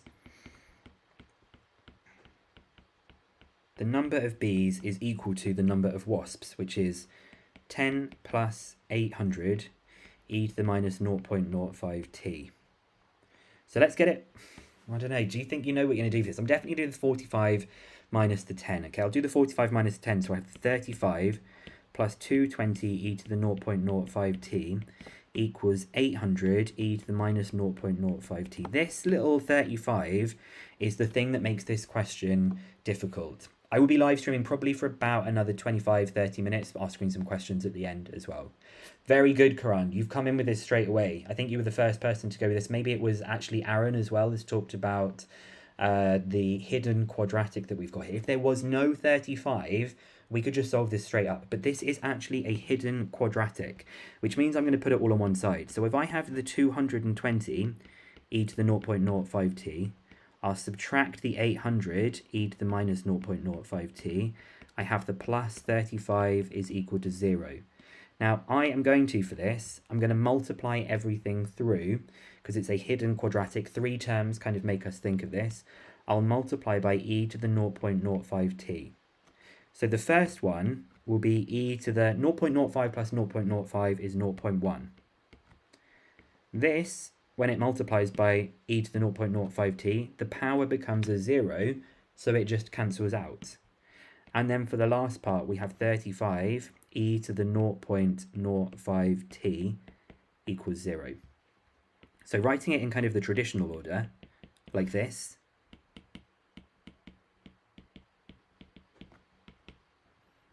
this is kind of the way I see this, as this like hidden quadratic that we've got here. So if you want to, you could do something like let y equal e to the 0.05t. That means y squared is e to the 0.1t. So it's 200y squared plus 35y minus 800 equals 0. Or if you didn't want to do that, you could literally go straight in with the calculator and solve the quadratic from that stage that we've got there. So it's a 200 for the coefficient, a 35 and a minus 800. And we have, as long as have I made any mistakes with this? Oh my God, I have made the same, I knew something felt weird. Why did I do that? That's 220. This chat saves me yet again. I actually thought I was going to get through the whole live stream without making any mistakes. I didn't. So we get now that e to the 0.05t, the y part, is either equal to 1.82903 or minus 1.988. But this one we reject because we know that e functions can't ever be negative. So I just need to do the last part of this question, which is to solve it. I will take logarithms of both sides, which is going to be 0.05t is equal to ln of 1.82903. And so I'll work that out by doing that divided by 0.05. If I'm making mistakes, then we're cooked tomorrow. You'll be fine, guys. You'll be absolutely fine. And we have I typed something in again that's wrong? 12 point, what did it want it to? 2 decimal places. 12.08 years. They did say capital T. So capital T is 12.08 years to 2 decimal places. Okay? 12.28. So we've got the 265,000. We got the 18.1 and we've got the 12.08. Yeah, I do want to say the people who are moderating for me, they are students. They've got their exams tomorrow as well. So if you're being annoying to them and bothering them, you're bothering someone who's got their exams tomorrow. Like, be kind. If you're stressing out my moderators, they're going to get off here and be like, geez, I need to go and have like a sleep. I need to go and have a lie down to rest after this. So like, my moderators are some of my top guys I work with. So please, only kindness to my moderators. I wouldn't be able to do it without them. I think this part of solving this is challenging, but you've seen us doing you've seen us doing a quadratic equation in disguise here. So this is a great opportunity to think, if this comes up tomorrow, then we are good to go. Okay, let's keep going. Proof. We're going to do, I think it's just proof and then vectors. And then I'm actually probably going to do one extra question at the end, an integration question. Yeah, it's proof and then it's vectors. The vectors question is so, what would people say? Light work? Do people say light work anymore? I feel like that's not really common anymore. But back when I was a teacher, people were like, oh yeah, like light work. Anyway, contradiction. Let me talk a bit more generally about proof for a second, okay? Because I was speaking to some other students earlier and saying like, proof is always one of the last questions. It's normally like question 14, question 15, maybe even question like 16 or something. I don't know why. I don't know why they don't have proof early on in the paper. For me, it would make more sense if proof was just like question 3, question 4. It's not that crazy. The trouble is, people get to the proof section and they're so tired when they've got to that part, or maybe they don't have enough time. They throw away these marks because they haven't had time to do this question. So you might want to have a look at doing the proof question slightly earlier on in the paper, or at least have a look at it, because it's often 3 or 4 marks that are generally quite easy to kind of get for these things that we have there, okay? So, contradiction. Proof by contradiction is the one I'm going to look at. Obviously, you can have proof by exhaustion, where we tend to look at even numbers and odd numbers. For proof by contradiction, we assume that the opposite is true. We do some maths. I kept that as vague as possible because we just got to do something with this. And then we find a contradiction when we do that maths. And then we must make sure that we write a conclusion statement, because if we don't write the conclusion statement, we obviously don't get that final accuracy mark that we have for this, okay?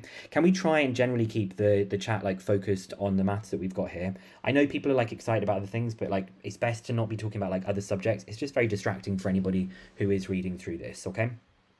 So here we have, given that P and Q are integers such that PQ is even, use algebra to show that, to prove by contradiction that at least one of P or Q is even. Let's do it in this other color where I can read it a bit better. At least one of P or Q is even. So what I'm going to try and do here is I'm going to try and find the opposite of this.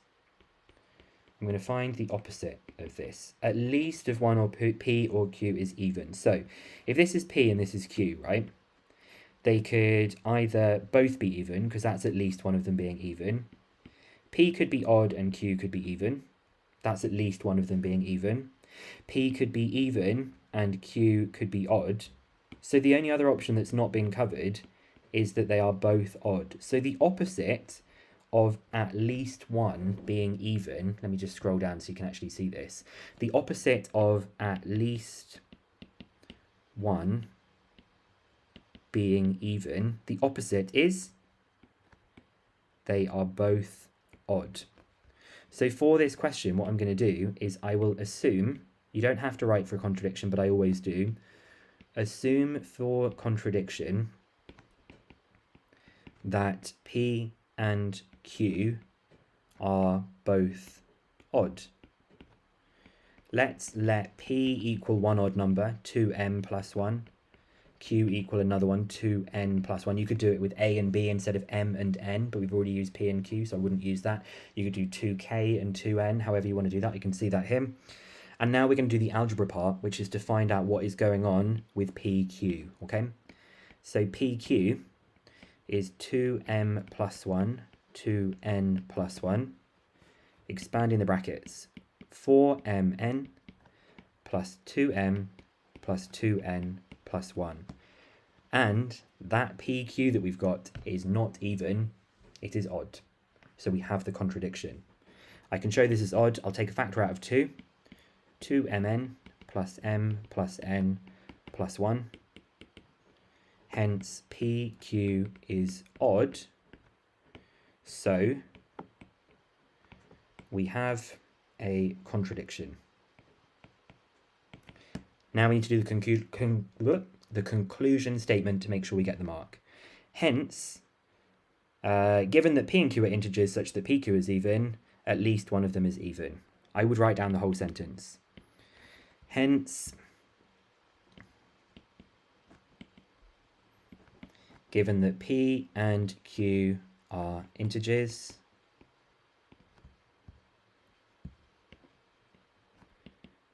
such that pq is even, then at least one of p or q is even. Now, if it didn't say, you guys know the lag before I do. If it didn't say about the algebra part, if it didn't say use algebra, we could have done this whole thing over here, just using odd and even kind of thoughts with it, okay? I wonder if the lag has gone. I'll ask in the chat. You just let me know in the chat when it's gone, okay? Oh, so annoying. Why is it doing this today?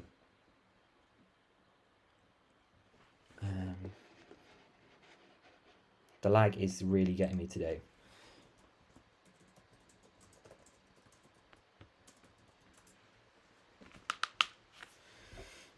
I'll show off my Bicen t-shirt in the meantime. Okay, we're back. I've never had this before. I think it's because we've got like nearly 2,500 people in here. It's crazy. So that's our final conclusion, in case you missed that when I was lagging. Because it said using algebra, by the way, we did have to do this whole process. If you didn't, you could have just said, if they're both odd, two odd numbers make two odd numbers multiplied to give an odd one that we've got there as well, okay? I hope it's all gone. Okay. So we're going to finish off with some stuff on vectors, and then I'm going to do some extra questions as well. In case you have joined this stream recently, I do want to talk to you about a session that I'm running on Saturday, which is in between paper 1 and paper 2. It is going to be focusing on all the topics that are more likely to come up in paper 2. There is a link to it in the description. It is 3 hours of class plus another hour and a half of extra video of me going through questions that I haven't, that you can then do after the session. It's £15, like I said, which is, I think, it's a bit of a no-brainer to kind of use that. And I will only be using questions that hopefully you've never seen before, maybe from other exam boards, maybe from old specifications, maybe from international papers, so that it feels really fresh. Because obviously all the ones we're doing in this session has been questions you've potentially seen before. But if you like kind of the way I teach, it might be something to consider. Also linked in the description, there's recordings you can get immediately on Pure A and Pure B. I've called them A and B because it's all of the different topics split into two sections, into the A half and the B half that we've got there as well. And you might want to use that like tonight. They used to be £30, they're only £15 in the confirmation email. You get the video to go with it straight away if you enjoyed this kind of stuff. So apparently the live event has now sold out, but you can buy recordings of it that you will get on Saturday by about 3 or 4 o'clock in the afternoon, about 3 o'clock in the afternoon, that you can then use straight away. The fact that's sold out is absolutely crazy for me. So I'm feeling, very, very blessed that that has happened. For vectors, let's finish up with a really, really easy question, and then I'm going to do a quite challenging integration question that I've just thought of. If we are going to find the vector AB, you do the second letter minus the first letter. You've probably seen that before. We know that if two vectors are parallel, if they are multiples of each other. Very, very important one. They're multiples of each other if they are parallel. And quadrilateral properties is because they do like to ask stuff to do with quadrilaterals. And again, I was talking to some students earlier on, and we were like, hang on, we need to know what a rhombus is. We need to know that a rhombus is a parallelogram, but it's a special kind of parallelogram where all of the sides are equal. You might need to remind yourself of things like a trapezium, where you have one pair of parallel sides. You might have just a normal parallelogram, where the opposite sides are equal to each other, and the opposite sides are the same length, all of these kinds of things. Yes, Vex, I'm going to save these notes. I'll put them in my Google Drive, but I'll put a link in the description of this video after this whole session is finished. If you return to the live video, or if you're watching the recording of this or watching the replay of this, in the description there will be the kind of annotated version of this as well, okay? Yeah, Karan is saying, I wonder which students asked about this. Karan, you've inspired me with your question about the rhombus earlier. So don't forget, I think I said to Karan, who is in my Discord with me, I was like, he's like, did we learn this at A level? And I was like, no, we learned this when you were probably in like year 6 in primary school. This is like a primary school thing about quadrilateral properties. However, we are going to do a very calm, easy question to finish up with, okay? So easy. It's a question 3, and then I'll do a hard integration question, and then I'll do a bit of integration as well, okay? Now, you know me, I don't like writing things in this form. I like writing things in their IJK form. So I'm going to write it as 5, 3, 2, and B is 2, 4, A. So easy for 1 mark. Show that the magnitude of OA is root 38. So the magnitude of OA, this is OA that we've got right here. It's just the square root of 5 squared plus 3 squared plus 2 squared, which is root 38. It has to be. But I'll check. Yep, it is the square root of 38. So easy for this question. I've really treated us to a simple one to finish with. Then we're going to find the smallest value of A for which the magnitude of OB is greater than the magnitude of OA. So the magnitude of OB is just going to be the magnitude of this one. That's the square root of 2 squared plus 4 squared plus A squared. You could just do it with substitution if you wanted to, but we're going to do it a bit more of an algebraic kind of way. So the square root of 2 squared plus 4 squared plus A squared has got to be greater than the magnitude of OA, which is root 38. I'll get rid of the square root signs, and I have the 2 plus the 16, which is, oh my god, not 2 plus 16. 4 plus 16, so 20 plus A squared is greater than 38. A squared is greater than 38, take away 20. Is that correct? Yeah, it is. And then I'll do the square root of 18. So A has got to be greater than 4.24. Now, of course, we could do stuff to do with positives and negatives and quadratic inequalities and stuff, but it does say that A is a positive integer. So A has got to be equal to 5. 5 is obviously going to be the first integer that is bigger than 4.24 that we've got for this, okay? So I don't normally make this many mistakes. I promise I don't make this many mistakes normally, okay? No plus or minus needed because of the fact that it said that A was positive. So we have got, for this last question, the root 38 and the 5 for this. Now, I am going to do a Q&A in just a second, but before we do those questions, I wanted to ask something. I wanted to do a question that I feel like is going to come up at some point soon, okay? I do feel like this question is going to come up soon. It came up in an international paper recently. It does get covered in some of those sessions that I've talked about, but I want to talk to you about doing e to the x sine x dx. I want to talk about how we would find the integral of this thing that we've got here, okay? Just in case this comes up in the exam tomorrow, or some variation of it where maybe there's like a 2 e to the x sine x, or potentially it's like e to the x sine 2x dx, something like that. I'm just going to go with the classic one, which is just e to the x sine x that we've got here. And this is going to be with by parts, okay? Now, you can actually choose for this one which one you want to do as u and which one you want to do as v. It doesn't really matter. People are thinking it's by parts twice, but let's see what happens. So, if we were doing it with the Lie8, exponentials are last. It doesn't really matter in this case. So, I'm going to say that u is sine x and v dash is e to the x. So, sine differentiates to cos. E to the x integrates to e to the x. Let's put a little box around this so it doesn't confuse us. And in fact, I'm going to take this question, I'm going to put it down here. So we've got it written like this, okay? So this means it is equal to those two things. Let's do the picnic table method, okay? We've already done the e to the x sine x. We're now going to get this next part, which is e to the x sine x. And we're going to subtract those two things integrated, which is e to the x cos x. Okay, fine. That was the integration by parts for this. I'm now going to do integration by parts for the purple section. So u is cos x, v dash is e to the x. Cos x goes to minus sine x when it differentiates, and e to the x integrates to e to the x for this. You can do this with the DI method, but actually I think this one is better to do with this. Now, here comes the twist, because I now have that the integral of e to the x sine x dx is e to the x sine x minus, from this picnic table, we've got those two already for the purple bit. We're now going to have those two multiplied, so that's e to the x cos x, minus those two multiplied and integrated. So we're subtracting the integral of, there's a minus e to the x sine x dx. However, because there's a minus and a minus, I'm just going to rewrite it as a plus like this.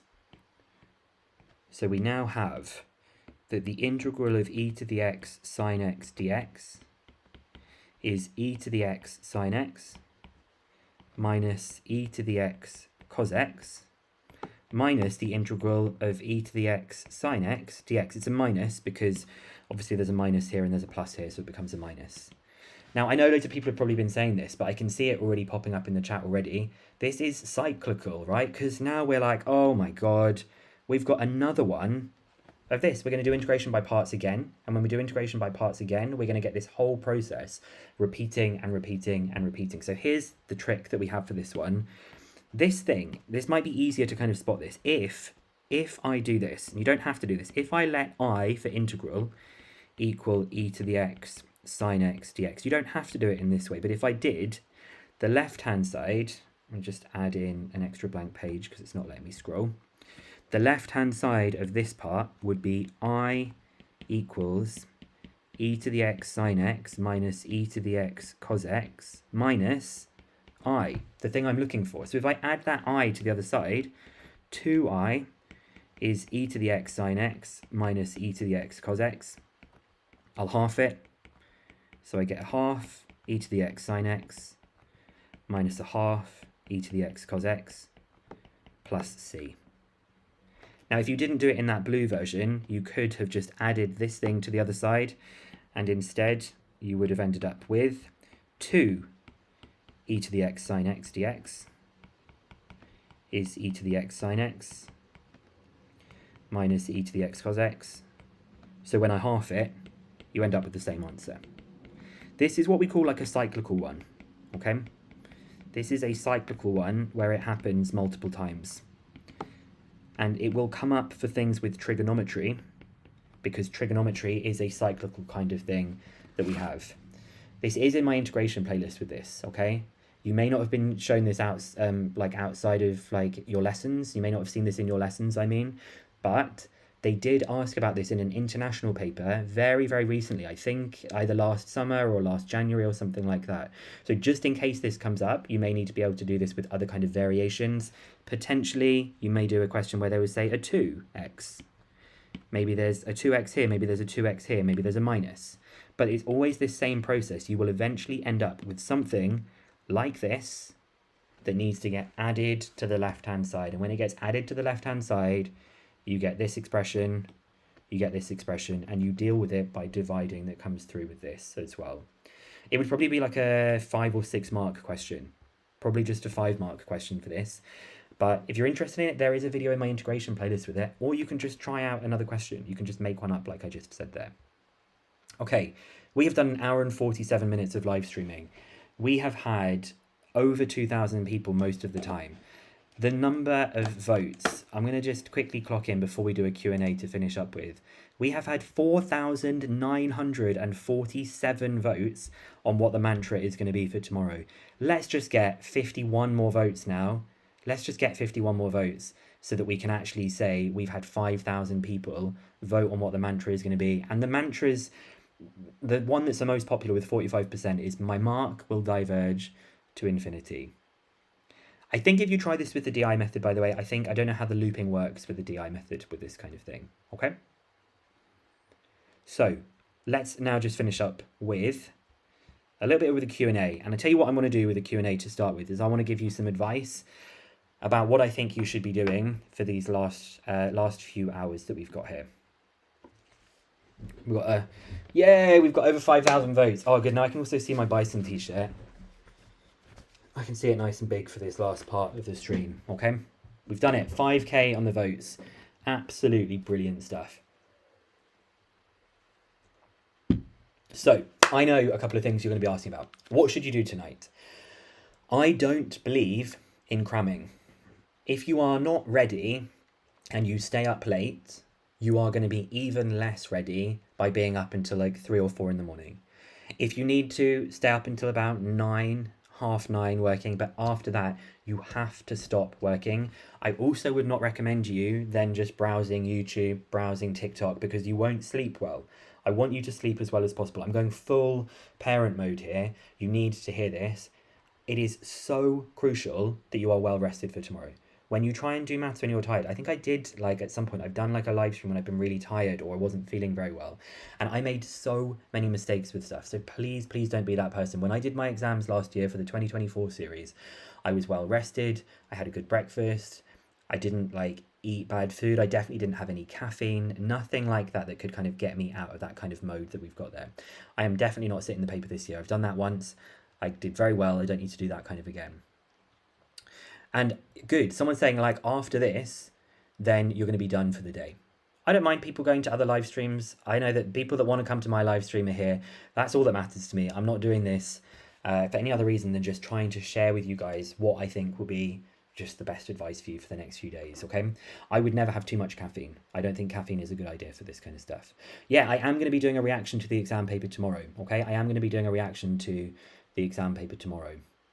Do you want to time each question? I don't know if you should time each question. I think you should keep an eye on like how far you're going to try and get within the first hour. I would also really recommend to people before the exam starts. You know, when the exams officer says, read the front of the paper, like please read the front of the paper. Literally read the front of the paper because it will tell you how many questions there are, and it will also remind you to round your answers to 3 significant figures unless they ask for an exact value or otherwise. So if suddenly there is like 17 questions, which I don't think there will be, you then know you have to go quite quickly at the beginning because there'll be lots of 2 or 3 markers to start off with, okay? That is something that's really important. Now, the other thing I was going to show you, in case you're interested in this, is there is edXL have been trying to make the papers more accessible, okay? I wonder if it's going to let me send this link. There's a link that I've just sent. This is basically edXL saying we've been trying to make these papers get more accessible recently. So there's going to be easier parts at the beginning of the question. There's going to be lots of show that kinds of questions. Use that to your advantage that we've got here. I don't make predicted papers. I do predict topics for the second paper. No one is predicting what's coming up in the first paper. If someone gets a question right from their prediction, they just got lucky, okay? If a teacher or another YouTuber or something predicts something and gets it right, we got lucky. They don't have a clue what's coming up. You can't predict exam papers. However, we do have a very solid idea of what topics there will be in paper 2, which I will be doing in that Saturday session, that £15 Saturday session, which is linked in the description. Apparently it's sold out, but you can get the live record. You can get the recording of the session, which you will have by Saturday afternoon as well. I am going to do, what have we got here? Do I think that maths will come up? I do think there's going to be some maths coming up for this. Didn't I integrate and differentiate the, e to the sine x? So if I was going to do a differentiating e to the sine x kind of question, you just kind of do it as normal. I'll do this one just because someone had done a super chat for it. It's kind of interesting. If I was going to differentiate e to the sine x, well, we know each functions just differentiate to e functions, but you also multiply by the derivative of sine x, which is cos x as well. So that's what it would be for this. I'm trying to think of those formulae that you might need to memorize that Chloe has just said. You need to make sure that for cones, they should tell you the things you need to remember from GCSE are prisms, spheres, and pyramids, maybe. Pyramids, cones, but I think pyramids, cones, they would give you the formula. I also think they would give you the formula for spheres as well. It's probably just prisms you need to remind yourself of how to do that kind of stuff, okay? I'm not predicting the paper on Saturday. I'm just going to say, I'll tell you what, like, if exponentials haven't come up in paper one, they're coming up in paper two. Like, it is guaranteed they will be assessing exponentials. So I definitely, I'm an experienced teacher. When I make a prediction, it's not like a prediction for the question, it's a prediction for the topic that we've got there. I've already done a Further Mechanics 1 live stream, and I've done an Aiming for A-star session on Further Mechanics. You can find that linked in the description as well if you want to get these kinds of things too. If you did not study enough, what should you focus on? At this stage, I think you should probably go through the topics that you do understand, and you should do some exam questions on those topics, because if you do some exam questions on those topics, you will then find yourself more confident for those ones, and you can just say, you know what, I'm not going to be able to get the marks in some of these other places that we've got there. We're not going to look at integrating e to the sine x because it's just too difficult for this kind of stuff. Should further students focus on mechanics? I'm not sure what you mean by that, actually. Will there be a decision live stream? No, I'm not going to do a decision live stream. I'm very sorry. Decision has not been my favorite kind of thing. Okay, let's talk a bit more broadly, because someone has said like tips for integration, and I kind of want to think about some broader tips as well for this. Integration, if you find yourself spending like too long on a question, it's probably best to go and look at some of the other parts of the paper. Let me just kind of do a bit of a almost final thing about strategy here. When you do an exam paper, you are effectively playing, it's almost like playing a video game or playing like a match or a sport, whatever it is. You are not trying to get every single mark, you are trying to get as many marks as possible. This means your skill is going to be looking at a question and being like, I've just spent 10 minutes doing a 2-marker. Why am I spending 10 minutes doing a 2-marker? I need to move on and go to the next question. So if you find yourself getting kind of in these like time draining questions, it really is time for you to say, I'm moving on to this and I'm going to get something later on. If you are spending like 20 or 30 minutes on the last couple of questions, but you've got silly mistakes at the beginning of the paper, that's not good exam strategy. You should only be spending a lot of time on questions if you are guaranteed that you haven't made a mistake on your calculator, you haven't made a mistake in your working, that you've read the questions carefully. That is really, really solid advice that I want to make sure that you guys are absolutely focused on, because if you're dropping marks in question 1 and 2 and you drop 3 or 4 marks from something silly, what's the point of spending 20 minutes trying to get a 4 marker in question 15 if you could just spend 5 minutes fixing those 4 marks at the beginning of the paper? Really think about that, because I think that's a really solid piece of advice that we've got for this, okay? I'm probably not going to have time to go through like a rates of change question, but again, I've got tons and tons of videos. You can go to my chapter summaries. If you haven't used my chapter summaries are obviously going to be a really good thing to go and have a look at as well. My chapter summaries I put a lot of time into this year, so I'd like it if people are using those as well. Don't do grade boundary predictions, not until I've seen at least 2 of the papers. I like to compare it to what it was last year. I'll be doing a poll on my channel as well. So when you come out of the exam, if you open up YouTube, go to the community bit, or you go to the poll section, there'll be a poll saying like, was it as you expected, worse than you expected, or better than you expected? I used to be able to do 5 options, can only do 3 now, so I can't do exact comparisons with previous year's data, but I'll get an idea of how you guys found this paper in comparison to last year. And of course, I did the paper last year, so I do have a good idea to be able to compare this. No, I absolutely do not get the paper beforehand. I have no access to the paper like that at all. My chapter summaries, if you go on my homepage, you can just go and look through the chapter summaries. It's like one of the top things on the homepage. It's like playlists of them for Pure Year 1 and Pure Year 2 for this one. I see some people are joining as members as well, which is just very kind. It's like some supportive aspect of stuff as well. Top 3 breakfast for me: porridge. Love to have some porridge. I would have cereal, but nothing with too much sugar in it. And then just classic like egg on toast, something like not too heavy. A nice light breakfast. Also have like a little bit of lunch, because it's an afternoon exam, right? If you're doing an afternoon exam, you cannot be going into an afternoon exam not having eaten, because I know when I'm hungry, not only am I not very good at maths when I'm hungry, but I am angry, and I don't want to be angry in the middle of the exam paper. When you should fall asleep, try and just fall asleep whenever you feel tired. Don't keep yourself up like scrolling. Put your phone to one side, go and have like a nice like relaxing part of the evening, watching a TV show you like, and then kind of relaxing from that point, okay? Because this is what I want you to get from this live stream. I don't want you to have been like, whoa, all those questions were so hard. What I want is for you to be like, oh, you know what? I think I'm ready to do this. Mr. Bicen went through those questions. I could do most of them. He's given me a couple of tips here and there. It's going to be good.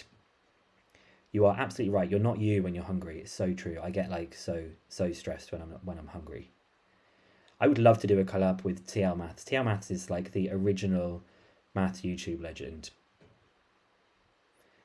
You guys are going to do really well. Also, can I just say one other thing? This is now like a bit cheesy and a bit real, okay? If tomorrow's paper doesn't go well, it doesn't mean that you have not been a good student for the last 2 years. It doesn't mean that you are not a good person. All it means is you had a bad day, and you'll be able to pick yourself up from that and do really, really well for the other papers. I think at this time of year, we get so obsessed with the idea of grades, university places, and we think that that's what defines us. It is not going to define you in the long term of your life. If you find yourself getting really like panicked with these kinds of things, you really, it's not worth it. Just keep yourself calm and be like, you know what? I think I can do this. So yes, it's important. Is it the most important thing you'll ever do in your life? No. So try not to stress your friends out when you're in the exam hall before. Try not to be like, whoa, you don't know this. I can't believe that. Just be kind and just be supportive to each other, because it is a stressful time. And I know this is a really cheesy thing to say, but I think you do need to hear that sometimes. Just be the best that you can be, and that'll be absolutely fine for doing this stuff, okay? Someone said, should you bring 2 calculators? I bring 2 calculators, by the way, so I think that's probably like a good thing to do as well, okay? Yeah, and once you finish all this, you are going to have the most amazing summer. Personally, I didn't do a lot of revision in the morning before an exam. I would just kind of like look over some of the key kinds of questions that there were, maybe questions I've got wrong in the past, maybe a few like formulae and stuff that I would look at. That's usually something that I would be doing as well, okay? I'm not going to do a trig substitution. I think I've done a trig substitution read. I think I did that in another live stream. I think I did a trig substitution in another live stream quite recently. I think either in the calculus one or the very challenging questions one that I've done, okay? And what other advice did I want to give you about this? There was something that was important. Yeah, if you're in the exam hall and you're panicking, right? Sometimes when you say to your brain, don't panic, stop stressing. Why are you stressed? Why are you stressing? I have found something that's worked really well for me when I've been in like stressful situations is instead of saying to my brain, calm down, be better, you know, don't be stressed, don't be anxious. Instead, what I say is, oh, this is interesting. My body and my brain is really stressed right now. That makes sense. I've got an exam. I'll let it calm down, and in a few minutes, I'll be feeling better. Because you can have these like 2 conversations, these 2 minds at the same time of saying, I recognize that I'm very anxious. That's a normal thing. I'm going to let it calm down because that's a normal part of this process. What I'm not going to do is say to myself, why are you anxious? You need to calm down. If you're not calm, you're going to do badly. If you don't do badly, you won't get. I'm not going to catastrophize. I'm just going to have that kind of simple conversation with myself. And I think that is a really effective way of keeping yourself calm in these kinds of things. Okay. I can't believe this. I am going to start wrapping this up soon, okay? I will definitely be doing some more live streams. I will do obviously I've got my Saturday session, which I've mentioned hundreds of times already. Please do come to that if you're interested in it, or get the recording for that now. I understand that it's sold out. Do watch the reaction tomorrow. I can't wait to see how the paper comes out. And I will be doing a live stream the day before Pure 2 exam, but I'll be just using past paper questions like I did in this one. If you go to the Pure A, the Pure B, or the in-between session that you can purchase, those ones use fresh questions that should feel unfamiliar and new, whereas the live streams are just like classic past paper questions. So that's just the difference between those kinds of things. But if you like the way I teach, and you want to have a little bit of input, maybe you're on study leave and you don't have a teacher to kind of like guide you through some of that stuff, I'm here to help, basically, okay? Oh, Mags, because teachers, I can see what the topics are that come up in the paper. So I'll know what topics come up in the first paper. Students tell me the topics that come up in the paper. Yeah, it's all fine. So I'll know what, by Saturday, I'll easily be able to have planned a session of everything that's coming up as well. So I don't have access to the paper on the day at all, okay? The 2 calculators I bring in this old calculator that I have that I've had for years, and I would bring in my FXCG50. There is a new one, the FXCG100, but my students aren't using that until September, so I'll be using the new one in September, but for now I'm doing the same one that my current students, like you guys, are actually using. Okay. Chloe, no, it doesn't matter for U or V in this cycling question that we've got. The U and V actually kind of works out the same for this kind of thing, okay? Got some Turkish coming up in the chat as well. I guess I need to kind of close this down now, to be honest. I guess I need to kind of close this down because we are getting to the point where I need you to probably go and do either a bit of relaxing or just a last little bit of gentle revision. Nothing too hectic. I wouldn't be anything to do with cramming or doing as much as you can at this last minute. I don't recommend that. You've got to remember I've taught for a long time and I know the right things at this stage. If you're one of my like regular viewers and you've used my videos a lot, you know what I advise. You know how you do in these kinds of exams and what I try and prepare you for. So you're ready to go. You really are ready to go, guys. Your mark will diverge to infinity, as the winning mantra says for this, okay?